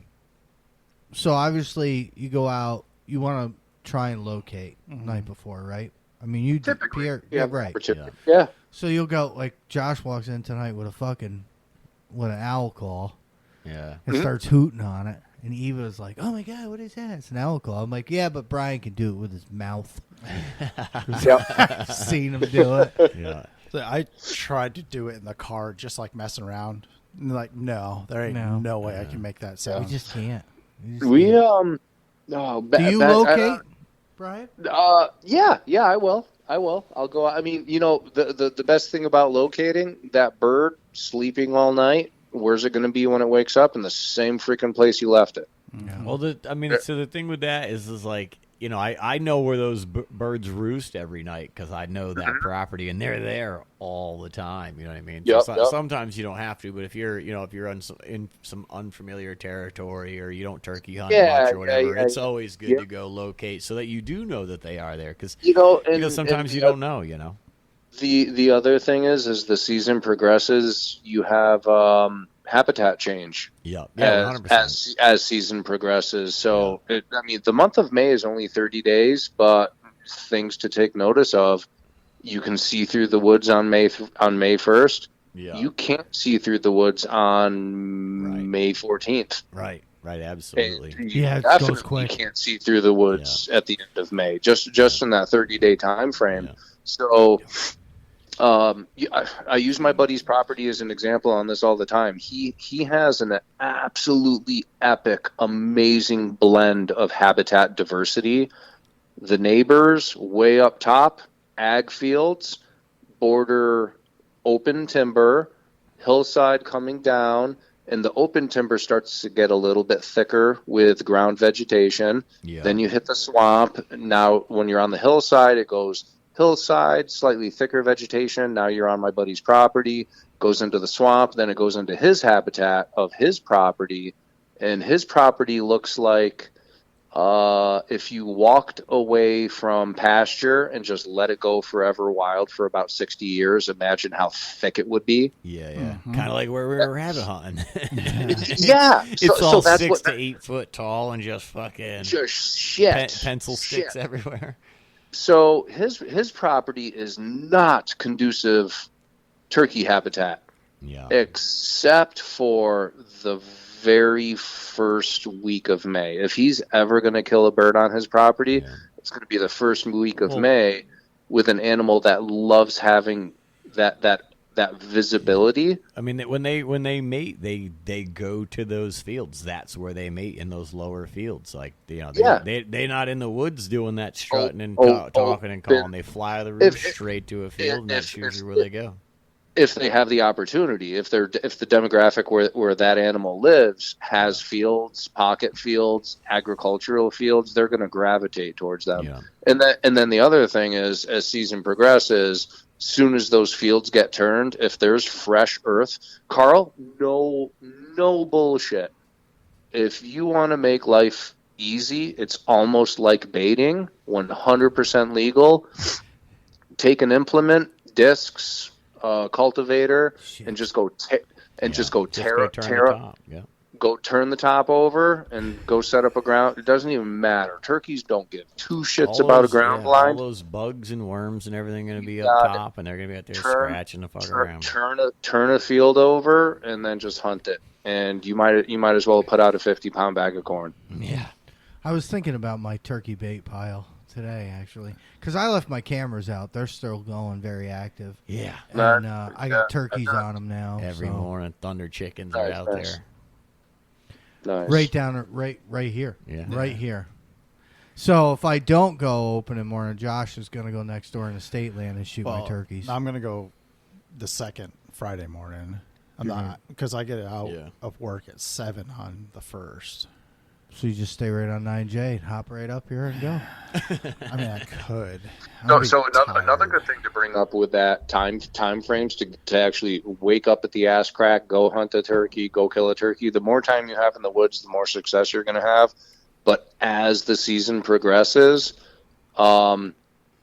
picture your hen chicken. Super simple analogy.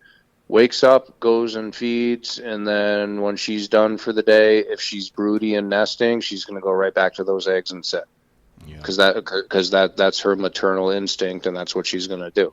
So your hen turkey, early season, they're mating, they're breeding, they're nesting right now, but especially the gestation period, it's approximately 21 days from conception to birth. From conception to hatch, I should say. Still I was gonna, but I wouldn't argue that one. I knew you'd catch it. So as the season progresses, I'm usually I don't book anything for the month of May because I get burned out even worse than coyote season because I can't make myself sleep. I usually fall asleep at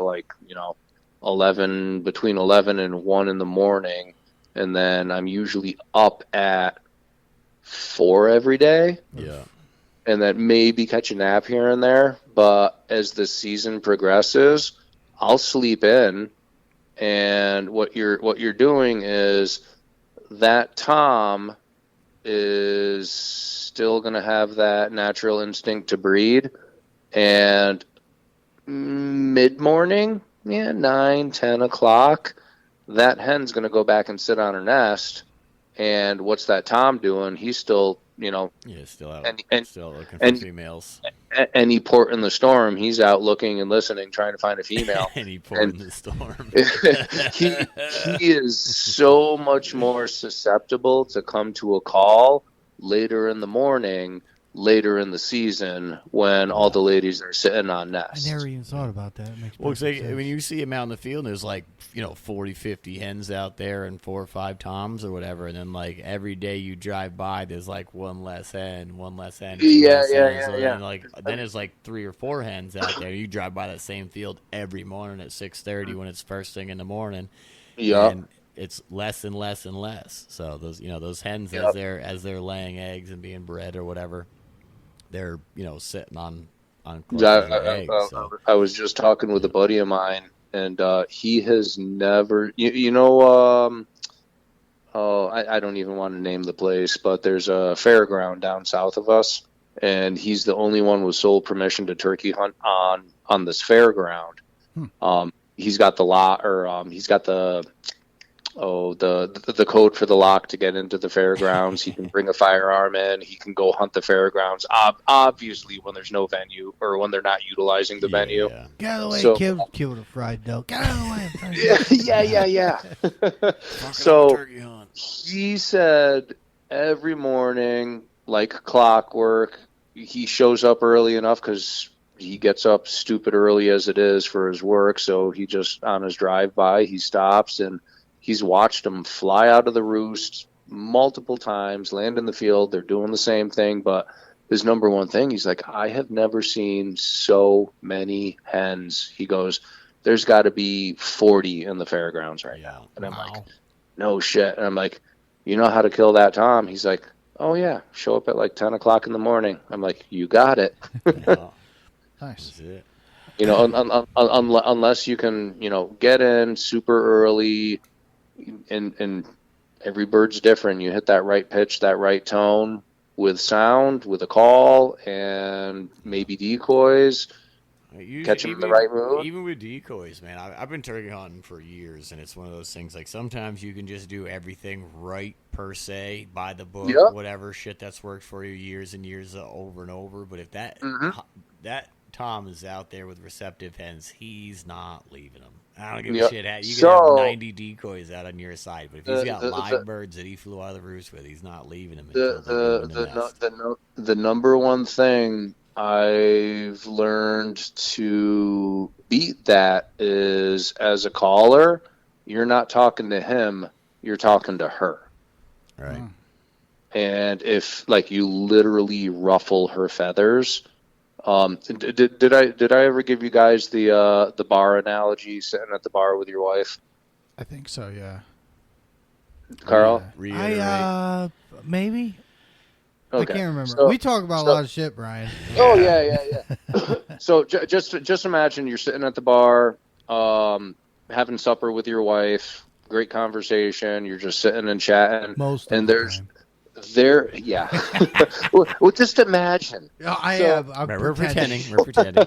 It's one of those great date nights, and there is this nasty, grumpy, ugly bitch of a woman sitting at the end of the bar, just running her mouth, and then she picks up conversation and starts bitching at your wife. Your wife starts bitching back. She's yelling back at your wife, and finally your wife is like, "Fuck this," and she gets up to go confront her. So we did talk about this. What are you gonna do as the husband? You're Go gonna ahead. I follow. want to hear y'all answers.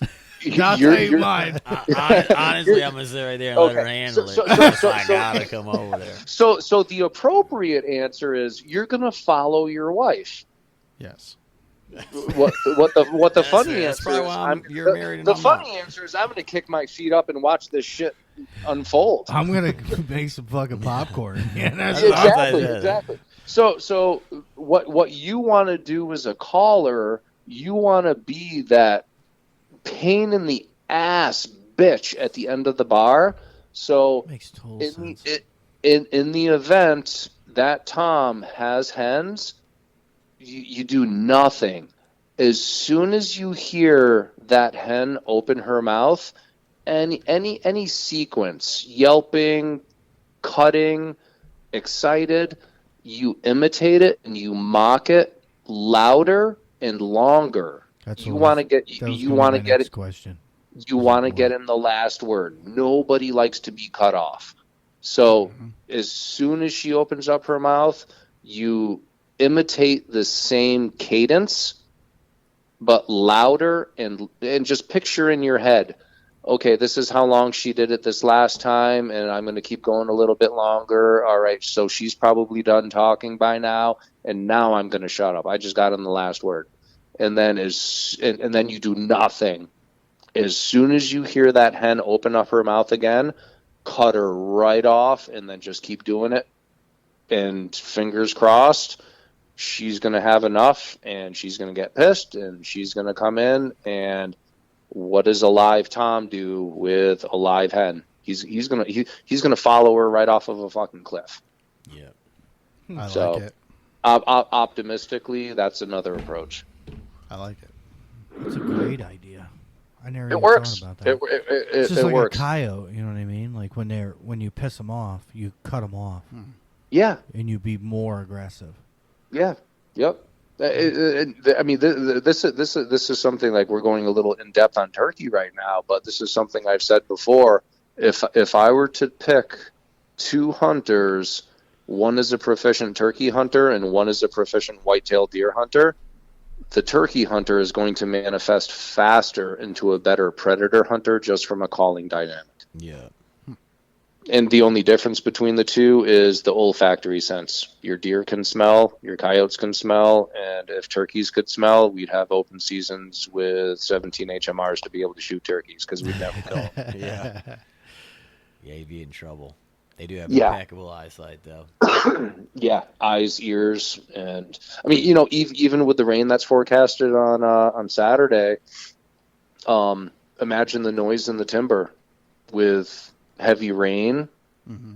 You're taking that audible sense right away from that bird and the comfort level that bird's going to have of coming out into a field where you think they're going to stay in timber to stay out of the rain. Complete opposite perspective. They're going to they got a waterproof feather coat. They're going to leave the timber, come into the fields, and they're going to have a better audible sense for predation, but they can still use their eyes.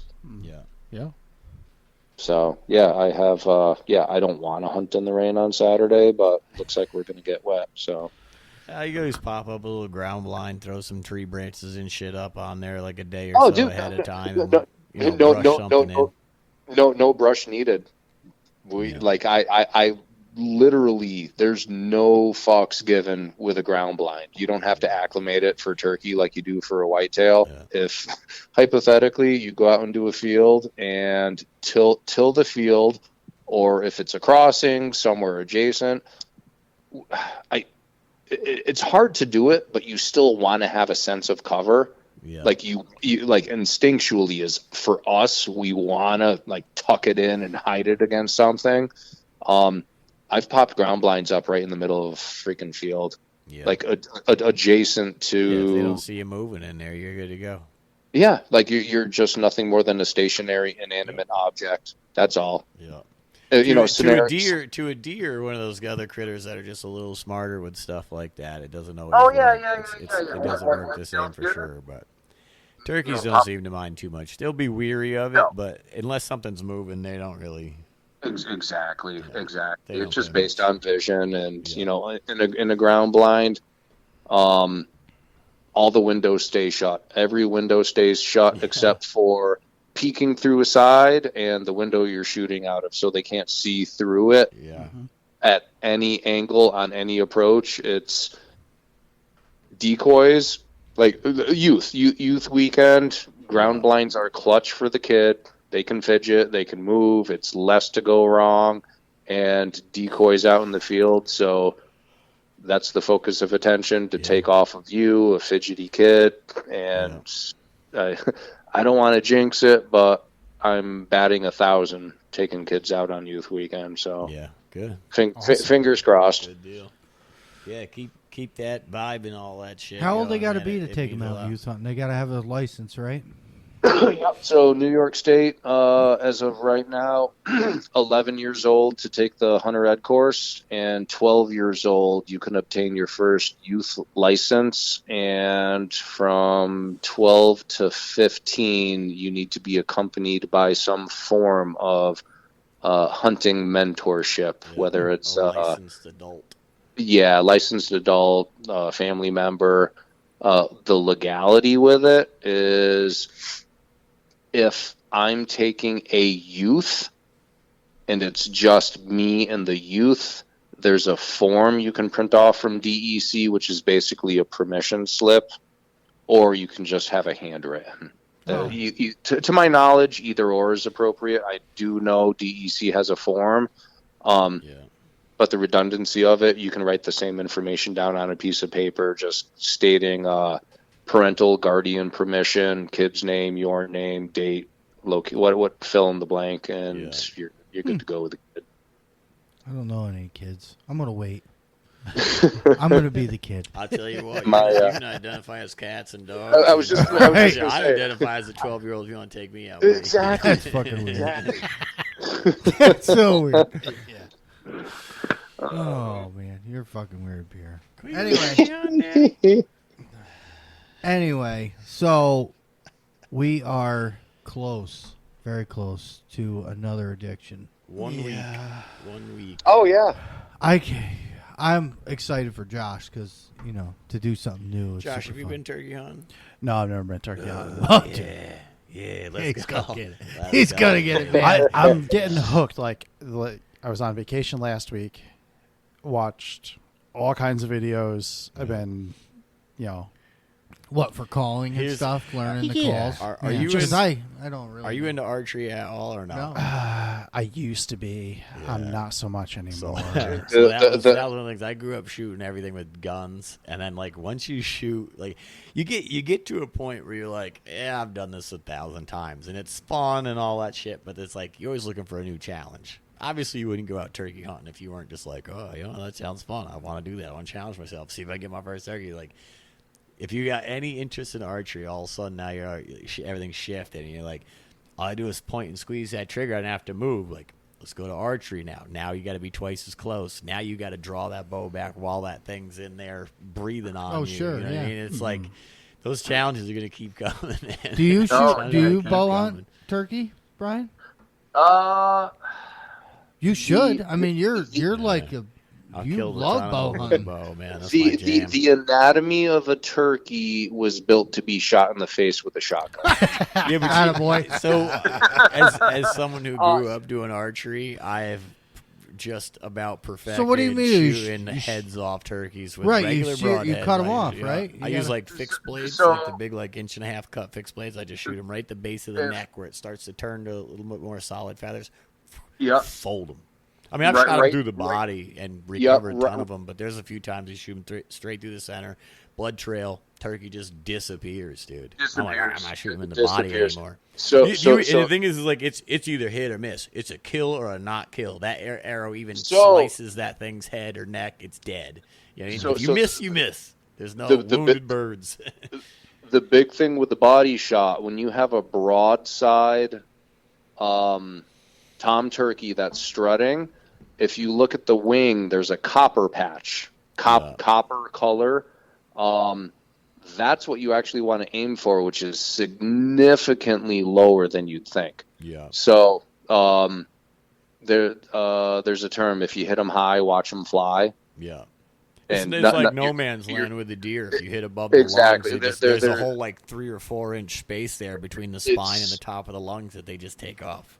And not to mention when they're strutting, how much of that is feathers? Yeah. Like you really can't tell the anatomy, but just how the animal manipulates its body, Yeah. where they're just poofing up to make themselves look like a big tough guy.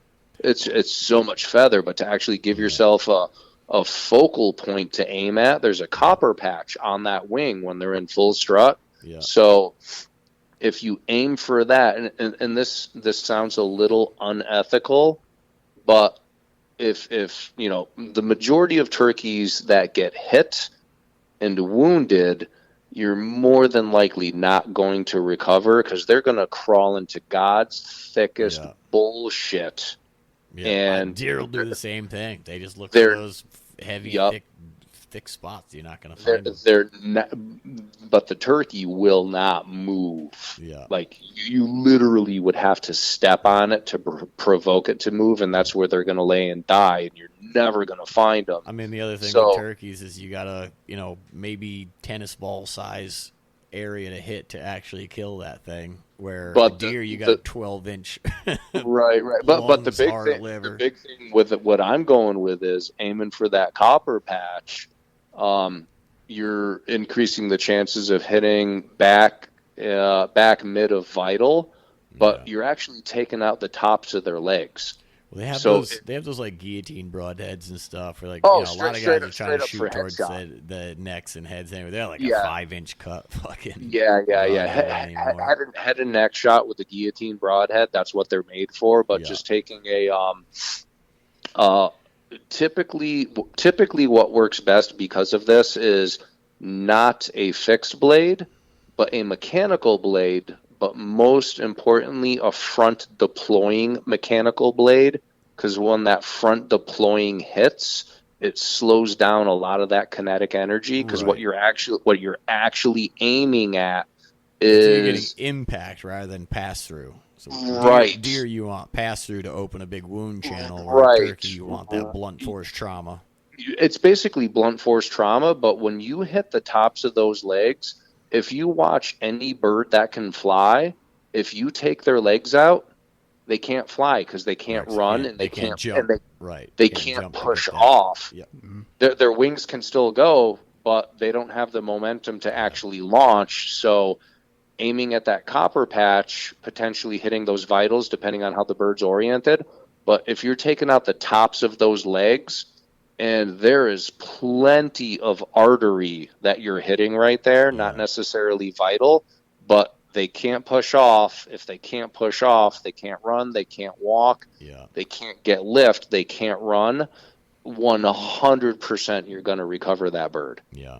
And They're you just tough completely... bastards. They are. Tough You fucking completely bastards. desecrated arteries, and typically on a hit like that, you're hitting so much bone and joint right there in that location. Yeah. It's like a shish kebab skewer stuck in the bird, Yeah.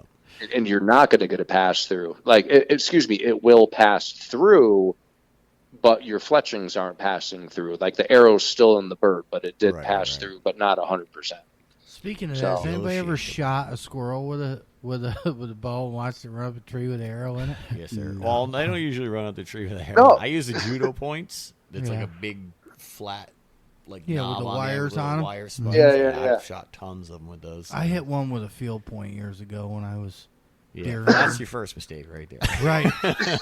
And this damn thing was driving me nuts. And he come down the tree, and he was 20 yards in front of me, face down, coming down the tree, and I stuck him through the side. Must have been through the guts. Yeah. And there, he looked like the hat with the arrow through it, Yeah. So he just stayed there. So I had my climber, so I climbed down. I'm like, I'm going to get this bastard, And I reach up and grab the arrow, and he ran up the tree with the arrow on him. Yeah. And then, I'll tell you what else I did. I've stuck them to the tree with the arrow. It's like you don't think about it because you're like, Right. oh, fuck that squirrel. You're like, phew, and then it sticks. And you're like, damn, that thing's like 40 feet up in the tree. And now my arrow's pinning this squirrel to the squirrel's just slumped over the arrow. And you're like, well, shit. There goes $36. Right, I'll do Yeah. one even better. Yeah, So then, exactly. like a dummy, so he runs up a tree and perches, right? What do? You shoot him. Shoot him again. So I He'll pull one launch out. another $27 arrow So I up at pull the another sky. arrow out of my quiver, and I lean back, and I smoke, and I missed him. Yeah. I missed him. So there goes my arrow. They have arrows called flu arrows. And Yeah. they're meant for that. So they Yep, go yep. up really fast for like whatever 30, 40 yards, and then they slow down because of the way the fletches are on the back. It's Oh, basically see, a I big don't poof know. ball. But again, you should be using judo points. They have judo points. Dude, They have, I like, was the using big aluminum shaft arrows back then. They were like fucking Yeah. throwing broomsticks. blunt. at Yeah, 'em. we call them telephone poles. Yeah. Yeah, they're huge. I was heavy so fucking mad. I reached up, grabbed that squirrel, pulled him off the tree, and he takes off my arrow. And I'm like, "You bastard!" Pull another one out of the quiver. Shoo, bye. And I was like, "Okay, you get a pass." I had these problems with one of the properties that I hunt locally here. The neighbor's dogs. So I don't know where this story's going. domestic dog. This is totally related to squirrels and shooting squirrels with bows. So both joining neighbors that I'm friendly with, I hunt both properties, so the property line doesn't matter. They're both super good people. They told me about the dogs, and the one guy's an old timer. He's elderly. His wife's elderly. His elderly wife takes their dog for a walk every morning. He called me up one day. He's like, I won't say the last name, but he goes, so-and-so's dogs got out again. And he goes, they're just running all over our property. I'm like, did you call the police? He goes, I don't want to go that far yet. He wants to be a good neighbor, but he goes, something's going to happen. I go, yeah. I go, all it's going to take is if those dogs don't have good intentions or bad intentions, all it's going to take is them to come onto your property when your wife Kathy is taking your dog out for a walk, and it yanks her. Yeah. You know, Yeah. I'm like, they don't belong there.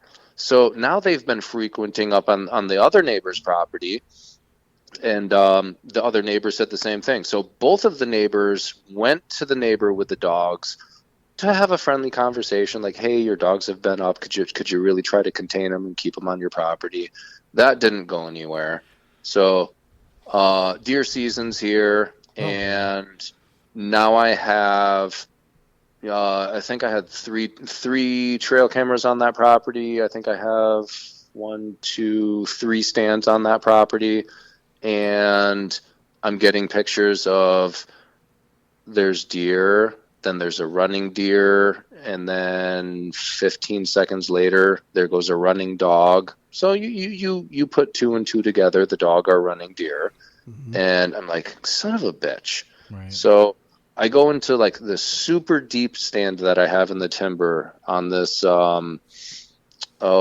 this like little narrow artery of a pinch. Every deer that comes through there, regardless of age, like work smarter, not harder. It's going to work this little pinch point going down the ridge, and it's a great setup. So nothing's happening. I'm not seeing shit. I'm getting annoyed. I hear the dogs, and they're way down below. 45 minutes later, I hear them way the hell above me. I'm like, they're running all over. I'm like, son of a bitch. So I'm annoyed. I haven't seen shit that morning. Here comes the squirrel. I'm like, fuck you. So I shoot the squirrel and blow it off of a tree stump. And I'm like, I just giggled. So time to get out. So I lower my bow down, unhook. I get down out of my stand. I hit the ground, walk over towards the squirrel. Squirrel reanimates, runs up a tree, and it's like it can't quite make it. So I wound up hitting the thing out of the tree to get my arrow back with a stick. Falls to the ground. So I pick up my arrow and I turn around, and here come the dogs running at me. And I have a shish kebab squirrel on my arrow, and it's screaming. And I'm like, oh, fuck. Like, I look at the squirrel, and I'm like, I'm sorry, little guy. I look up at the dogs, and they're just, like, full-out sprint. And they're kind of, like, pit bull-looking-ish. I don't know what kind of intentions the dogs have. So I'm like, sorry, buddy. So, like, threw it like a baton just to, like, get the squirrel off, dropped the arrow, head stomped the squirrel to kill it, ran back to my tree stand, and I got like 4 rungs up the ladder as the dogs met me at the base of the tree, just barking their asses off. And I'm like, fuck me. Jeez. So, yeah, I get all the way back up into the tree, and I call the one neighbor, and I was like, hey, Norm, are so-and-so's dogs friendly? Like, they look like they have friendly body language, but they were running at me like they wanted to cause harm to me. He's like, no, my experience, they're pretty friendly. They're just probably barking because they saw you. I was like, yeah, that's kind of what they look like. But it was so fucking annoying that whole entire season. Those dogs screwed up. So that was one of 3 bad experiences with those dogs deer hunting. And those dogs screwed up 3 turkey hunts when I was working birds. No, so I wound up calling DEC and explained the situation to the officer, and I was really disappointed with the reaction. So told the officer the whole backstory, and he's like, well, did the neighbors want to press charges? I'm like, no. I go, they already went over, had a conversation, politely asked if he could contain the dogs. But what I am doing is I already had the conversation with both neighbors, and I said, I'll be your martyr. Like, it's not you causing a neighborly dispute. Mm-hmm. I'm just a hunter in the woods, and I can basically claim harassment. I have video evidence that I've taken of the dogs below my tree stand barking at me. I have trail camera videos of the dogs chasing deer, and I can verify all of that from what I've been watching in the timber. So I'm actually filing the complaint as me, not the neighbors, but I'm Right. going to Bas- be the basically- martyr. Basically, the scapegoat. Yeah, and that's what I told him. Like, I'm your scapegoat because I'm nobody, so I'm not causing neighborly drama in the community. But nothing good's gonna happen when these dogs come through and somebody's not as kind as me in the timber with a firearm. Yeah. Yeah. So that next year, I actually bought for my go-to turkey guns because this is the property I'm taking the kid to on Saturday, and I haven't seen the dogs. I haven't heard boo from them. Everything seems to be remedied today, but I bought non-lethal Like the rubber rounds. rubber rounds for the 20 gauge and my 410. And My buddy's got if some that's rubber duckies. They're clear shotgun shells. And it's like 9 rubber ducks in there. that's cool as shit. So I'm not even going to think twice. They don't belong here, and if they don't see me, or I mean, if obviously if I feel threatened, they're going to get zipped in the ass, and then they're not going to go home. Yeah. If I feel threatened, Right. but if they continue to do what they're doing, they're going to get zipped in the ass, and hopefully they recognize this place hurts. Don't come back. Right. I mean, how many times can you have try to attempt to have a nice conversation with somebody and they can't maintain and control their property that they're responsible for? And Well, they don't know. Like the dogs are out all the time, and no one ever complains, and they don't think about it being hunting season because they don't. Right.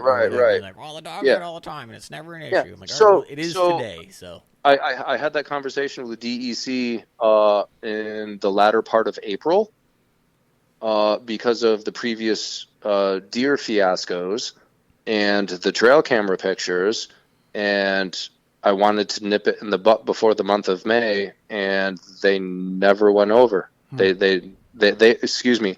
He called me the first week of June after the season was closed. I'm like, why even fucking bother now? All right, day late, dollar short. Yeah, I mean, fuck. Like, I don't want to sound like the bitching taxpayer, but it's like you're paying into this tax base for a service to be provided. What the fuck am I paying for when I actually need you to do your job? I'll give you my guy's number. He's a shark. Yeah. the only problem with that is location. Oh yeah. Territory. I don't know what the deal is. He's the new guy in town around here. Came by and introduced himself, and then seen the coyote stickers on the back of the truck, and he's like, you never know how this conversation's gonna go. He's like, oh, you hunt coyotes, huh? And I'm like, oh shit. sure do. Yep. Quite a bit, and he's like, good, kill them all. And I'm like, all right, I like this. You always worry. It's like, you don't really know how it's gonna go. Yeah. Oh, no doubt. Because a lot of people frown on, Some people predator do hunters. that. Yeah. Yeah. And it's, we've talked about this before. It's just total. I mean, it's population control. It's Well, it's like that's one of the things. trapping like you guys, is dropped right off. I mean, people trapped A to lot. live. Well, yeah, I mean, you years don't ago. get shit for the furs anymore. That was like the main reason Yeah, of right. it. But I mean, it's like one of those things you guys post all the time. Like every time you guys kill dogs, you post and share them on your Facebook pages. But like as a business owner, I can't post any shit. I can't even like be on the community boards. Like, yeah, whatever, suck it up, post it, you quit complaining because Right. everybody knows me, and it's like looks bad on my business. You know what I mean? So it's Yeah, like, I worry about that as too. much as I would love to fucking post some of the shit about killing coyotes, like I post on my Instagram. Totally didn't think about having 3 or 4 of my customers on Instagram. Sure enough, messages. What do you do with the dead dogs? You just killing them? Oh, really? Like, shut the fuck up. You Right. know? I mean, it doesn't matter well, where I I'm mean, going with them. Like, and not mind your business. we are super lucky to have a place that they actually get sold for fur. Yeah. They get used up. A lot of people dump them, man. Do you And use we all use the meat? Do you eat them? Right. I mean, well, we used to dump them. them. People do eat. Brian's ate them. I tried it once. I would and try Tried it Yeah, once. man, I would try it. He got his card. He got his I ate a coyote card. Listen, I put that right into perspective as far as like I hate Brussels sprouts, and I've tried them 1,000 different ways. I have one friend who's from Sweden. He was one of the best fucking chefs, and he made Brussels sprouts, and they were the most delicious fucking things on the planet. But there's only 1,000 times I've ever tried them cooked a bunch of different ways. Terrible. Oh yeah, honestly, the only reason I ever tried coyote was my friend is an executive chef, and he's like, "Hey, peel the back straps off sometime." Yup, and I'm like, "Are you fucking?" I go, Chef, "Are you kidding me?" I'll do it, And dude. I'll try it for sure. So I was like, I'm not going to quarter one. I'm not going to field dress one. I'm not going to give you inner loins. I go, I'll do the back straps. It's the same thing as like venison. I've had so many people like, I've tried venison so much time. It's gross. Like even my girlfriend, it was the same thing. You know, she's like, we grew up, my dad hunting, everybody hunting. It's gross. Well, I said, dude, you're an adult. We're sitting here together. Put a piece of that in your mouth and chew it. If you don't like it, spit it the fuck out. But just humor me. So she pops this thing and she's like, oh my God, this is so fucking good. I'm like, yeah, but it goes right from an ethical kill right to processing, hanging, aging, prepping, cooking, all that shit, doing everything the right way and making it taste that way. If you don't, it tastes like shit. Absolutely. So my friend had this recipe, and I think I've told Carl and Josh about this. I still don't believe it. He told me he has a friend that's a chef down in the New York City area, and they sell coyote on the menu for some astronomical price per plate. And I'm like, some dogs. How the fuck How many can they do?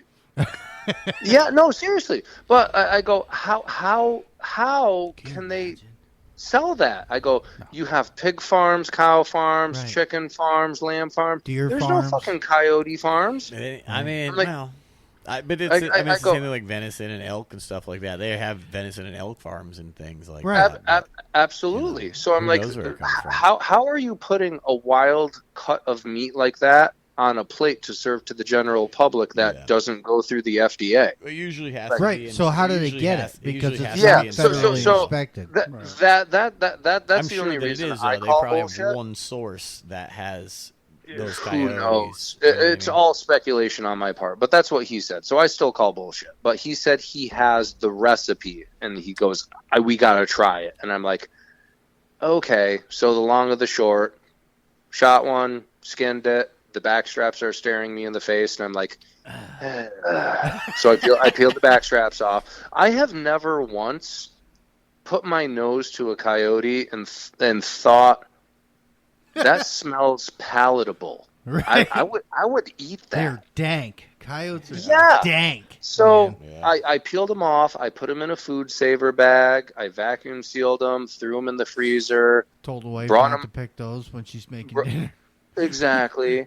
Brought them up to the club, made the date, and Scott comes walking out of the kitchen with a shit-eating grin on his face when we were up at the club for this venue. And I go, that's it? He goes, yup. He goes, you're going to be the first one to try it. And I'm like, oh boy. It was one of the most palatable cuts of meat I've ever had. And I only attribute that to seasoning, him being an executive chef with the preparation, the marinade, and how he prepared it. It was delicious. Will I do it again on my own? Absolutely not. I might give it a shot. You but you just gave Pierre an idea. I'll do it. I have skinned hundreds of coyotes, and every one of them stinks like shit. Yeah, yes, awful. But I've never really inspected back straps on a coyote until it came time to actually peel the back straps off of that animal. Yeah. They're not big. No, you would carrot size fucking. Yeah, I mean it was like a little kibasi sausage, like a kielbasa. Yeah. The problem I have, it wasn't a lot, but fuck, man, that was what he did and how he prepared that was, I don't have a fucked up palate. It tasted good. It was good. The problem I It was have good. is I've smelled the box at the Fur Girls on like a warm day in the winter when Wait a like minute. we've been there or Tony's been there and like there's a lot of guys hunting coyotes around. So that box is like 4x4 with a lid on it. And Chip put it in a group text one day. He dropped one over there and he's like, it was warm that day and he opened the box up. Somebody must have gut bopped one. Oh my God. So I will not be trying that because that box is wretched. I'm gonna bring over God. some coyote jerky. Just like, I got some jerky here, boys. Yeah, you guys give eat it all to this. Oh, This dude. is jerky. When This we're is not really when we're not in the jerky. truck. Yeah, I know. When Yeah, we're out that's coyote and like Chip that. goes to the store, comes out with jerky. I roll the fucking windows down. Oh, yeah. So my buddy walks out with the plate and he's like, he has me try it first, and I was like, oh my God, this is amazing. So we're at the gun club and he brings it out to me, and we're in the pavilion right after I can't remember what event we had going on, but there was a lot of people there. And How many people tried it? Like everybody? Like a lot? Like a lot of people. and they So liked it? everybody loved it. Wow. Everybody that was there, they're like, oh, what is that? I'm like, oh my God, this is amazing.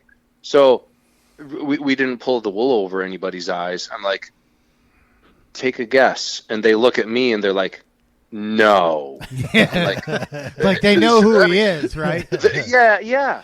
Like they know what my number one extracurricular activity that time of year is, and they're like, no. I'm like, So, I go, Scott cooked it, he prepared it, and I go, I shit you not, this is amazing. And like every little medallion of backstrap that he sliced up, I think we wound up cutting into halves and then cutting into quarters because that many people wanted to try it, and every single person. So it wasn't even me that said it was delicious. Everybody that tried it, and there was probably like a good 20 people that tried it.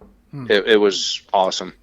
Yeah. Like So- no bullshit. I would have had it for a meal. If the shit hits the fan and the predators take over, like in all the movies, Supper. we're Yeah. good. Yeah, We're good. yeah, we can do that. We can. You know, Believe me, I don't give a fuck. Pierre's like, I don't give a shit. I'll I'll eat eat it on it. me right now, But yeah. I'll give it a shot. anyway, super great to have you as always. oh Me and you haven't talked in a I'm while. glad. You called me the other day. I've been insanely busy, Oh, I bet. and I don't have time for anything right now. So Yeah. I just I had some free time sitting in the truck watching my kid first softball practice of the year, and it was like the Bad News Bears, and I was just kind of beating my head against the steering wheel. I was like, I'll call and see what Carl's doing. yeah. See if I can make Pass my the day time. better. Yes. I just I see you called. I just was busy and I haven't had time. All good. And when we were talking tonight when Josh got here, I was like, well, shoot Brian a text, see if he's around, because I didn't know what you had going on or whatever. But it's always great to have you. Yeah, I no. I always appreciate it. Cannot wait for October 1st. Yeah, how many days till season opens? Anybody got that? I know Josh has got the counter on his. Oh, yeah, he's got a countdown on his phone because he's, so obsessed. Let's see. We're less than halfway there. No, we have 159 days until coyote season opens. 159 days and counting. and counting. I haven't Five. reset my timer yet. I have one too. Oh, how is that? 5 months and 1, 2, 3, 4, 5. 5 months and 6 days. Yeah, Yeah. it's gonna be. I think this season. I don't want to. We've talked about like Josh has a projected number in his head, and I told him not to tell me We because rolling 70. I don't even want to know. You know what I mean? Like because we had such a great year that I don't want to fucking jinx it. You know what my number is? 59. 'Cause You this think year so? was just it. Just Listen, one listen, more. One no, more? the number I got to beat. That's all. The One number more we got to than beat. last That's year? all. All we know, gotta and do I is say beat this 58. all the time is there's countless hours of us standing in fields and not seeing a damn thing. We didn't, there's people out there that shoot more dogs than us, and I know what we went through to get where we are. Yeah. Mm-hmm. You gotta I know be what in it. I went through. You got to be in it to win it, man. That's Right. all there is to it. And everybody put a ton of effort in this year. It was like Yeah. insane Yeah. on how it's blossomed from when me and Josh started with red lights and fucking around, and now with the podcast, and we get fan mail, which we love. Yes. Um, Still That's haven't super gotten cool. an email from any international listeners. yeah, we have international listeners. Yes. We're awaiting an email. The first one who reaches out, And we sent him that free hat. they get that free hat. I But remember. The international shipping charge of $85 to send him a fucking hat. fucking terrorists For a $20 hat. But it's everybody put a ton of effort in this year. It was it's not always sunshine and rainbows. So if you're if people are like, I feel like a little bit of Dennis right now, like the new coyote hunter is gonna get discouraged. Maybe not at first. October 1st, around here, I you're mean, you're gonna be in the money. It depends who you're with and what field you're hunting and who's running the call. Well, I and mean, all that a shit. lot of it is like thinking outside the box. I mean, at the end of the day, you still got to understand it's hunting. I just said that I called in 3. The whole thing happened in 7 minutes. I sat out there for 2 fucking days, 2 nights. You know what I mean? Right. You got 10 hours into standing, and it's made it happen in 7 minutes. You know what I mean? It's like, think If they're about there, that. Think about that 60 times over. right? Yeah. If they're there and they hear it, they will come. If they Yeah. don't get discouraged, try new things. We spread out now. I love that. We cover we got some pretty big properties for around Yeah. here, so it's nice to have, because you think your wind direction is perfect, like they're gonna come from here. That's not always the case. No. You Not always a caged got to animal. sacrifice something. I think Right. about that shit all the time, especially like the top of the world field there. Like when I first started hunting that, they always came from the backside, the way Maybe the they long changed. side, and they never have come. The first 2 that I shot come from the backside. Now they all are in that hole in the front for the last 3 years I've been over there. Was there some sort of habitat change down there? Building, None of it. development, It just housing, farming? It was probably just because they have like certain dens, and they'll move those denning areas every so often, and they may have just been like denning down there that year, and they were in a different spot, so that's where they were coming from. Oh, shit. And it could be pressure too. They could have picked up on the fact that you were there. All of a and sudden, and they have that they have to engage from this wind to see if you are there. You never know. I mean, we have Wild tons animals. of properties. We didn't shoot nothing, and we went in here this year and like fucking wrecked shit. Yeah. Yeah. You know what I mean? And it's then properties where we were killing them last year and the year before, we didn't shoot anything. we didn't shoot nothing. Yeah. Yeah. But think about how many you try to plan and you can't. You got to be unconventional. You got to think unconventional. You just got to be prepared for anything. Yeah, you know? right. You never know what the hell's Adapt. going to happen. The dog's nose. I mean, so if you deer hunt, deer are super sensitive with their nose. Dogs are even worse, man. Look at your house dog. Yeah. When you let it out, what's it do? It goes out, puts its nose to the ground. Oh, yeah. Think about all the trail cam pictures we have of coyotes passing through. What are they doing? They're smelling, they're looking, they're smelling, they're looking, they're smelling. They're They very never. aware. It's not like a deer. When you Very get a deer aware. on a trail cam, like Yeah, not doo. right. Not. I mean, not even like during rut. Like just, it's a pass through corridor. Like they go from bedding to feed to bedding. They're watching and smelling too. They're just not as alert to those Right. fine-tuned things. I think too. Till that they made, see I mean, Pierre's that, ground blind. that and they're like, probably yeah. and they're like, hey, that's different. That probably has a lot to do with Right. they go out in these fields and it's full of grass and shit that they eat, where a coyote has to be alert because they're Yeah. eating the mouse, and how many mice are Yeah, in that they have to field. be I more mean, like, attentive. yeah, so like Sure. their attention to everything is way more on high alert than a deer would be. But so. I mean, just and that being said, just try something different. Mm-hmm. Like when we started out, we were like, we stand here, we do this, we play this sound this long, Right. and I say this every time we have a podcast. There is no right and wrong. You gotta try and it's see just what works. that day on that dog, and Well, it could that be wind- completely different the same Oh, shit, field yeah. the next day. Right? The last coyote I shot there, where I told you could hear Andy howling when I recorded. Mm-hmm. So leading up to that, I went on the high side of the property. Andy stayed low of me, and we hadn't been there for a long while. Everybody got kicked off of that property. There was unnecessary hunter drama, just bullshit. I've never hunted it.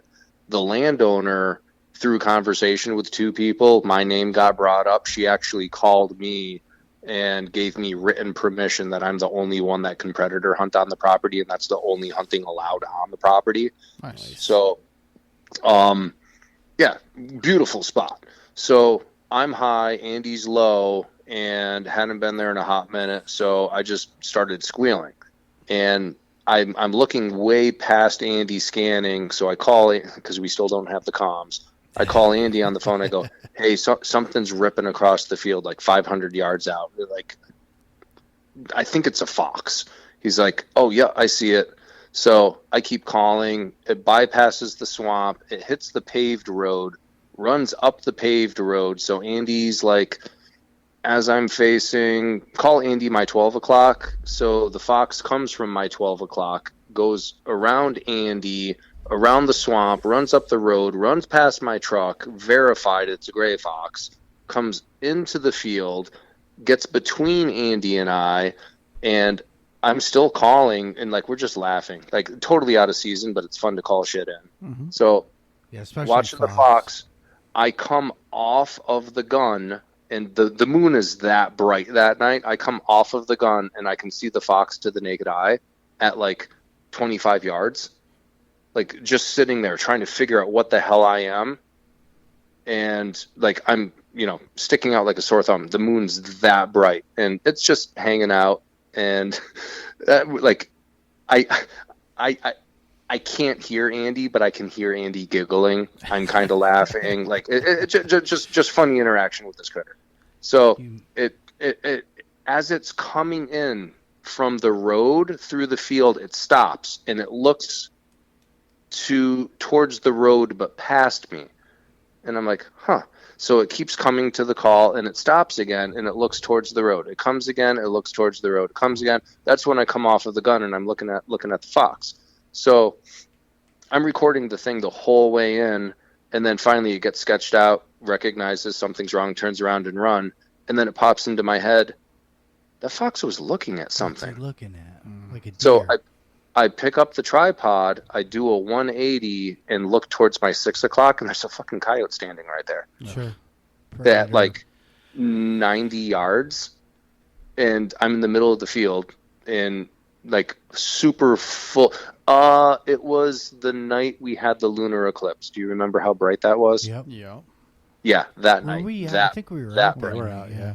Yeah, so like the eclipse hadn't started yet. It was that freaking bright out, and that coyote was just standing there at like 90 yards, like right on the edge of the road, 90 yards. And I'm like, huh. So I come off of the gun, I look, there's no headlights. It's just standing there. There's no traffic. Like we're in the middle of East Bumfuck. Like it's next to a road. I'm shooting towards a road, but there's nothing. Yeah. So I'm watching it, and the coyote looks over its shoulder. I'm like, ooh, he has a buddy. Yeah, too. And then I hear Andy howl, and I'm like, yes. So from Andy's perspective, he's like, He sees the buddy? no, he sees me anchored on the gun, aiming in a complete opposite direction. So he knows something's up. So that's where he flipped the switch, and he's like, I knew you were looking at something. You were anchored that long. So I howled. I'm like, dude, that was perfect. So he doesn't know what I'm looking at. He just knows I'm anchored on something. And when he howled, you could see the coyote like wanted to, but it also recognized something's not quite right, and probably me sticking out like a sore thumb, but I'm not moving. And it just kept looking over its shoulder, and then it took that one step, and that body language was like, I think he's going to leave. So I just piled him up where he stood. But like just situational awareness. Like I had no freaking idea that coyote was there, but I remembered, what the hell was that fox looking at? Sure. Yeah, we do that with the deer.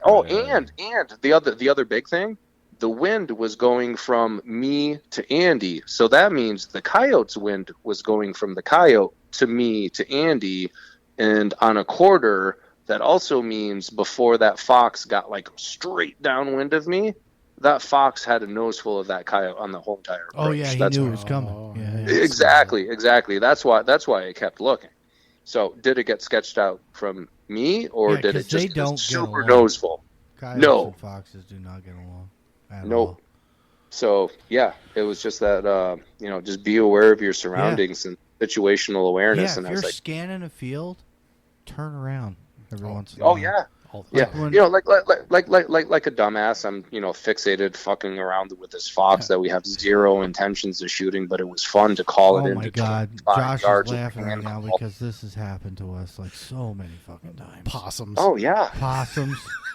We're like, Yeah. oh, look at this Possum. possum. Look how he's acting. Oh, rather oh a shit, raccoon. there's a coyote. Hey there. guys, there's a coyote over here. You want me to shoot it? Yeah. Yeah. And, Josh, he's fucking ruthless now.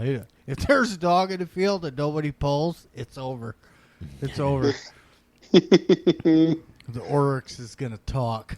Hey, Do it. But anyway, Yeah. tangent. Yeah, kick ass, guys. Tangent. Thanks for Yep. coming. Yeah, thank sorry you. we sprung it on you so last quick. minute. No, anytime.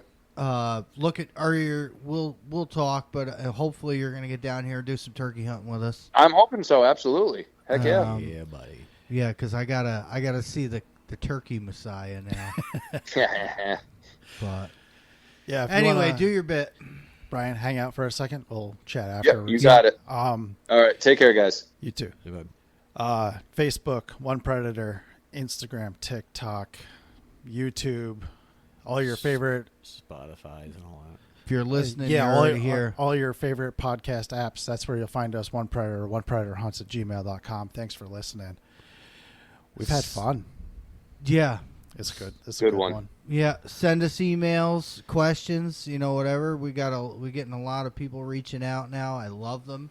Yes. I run the Facebook, so I get them first, and then I pass along to everybody. But the interaction with our fellow, hunters is great. Different states, different rules. Oh, I've yeah. seen so many different pictures of different rigs that everybody's running. Love that stuff. And come back for more. Yeah, all right. We'll catch you in the next one.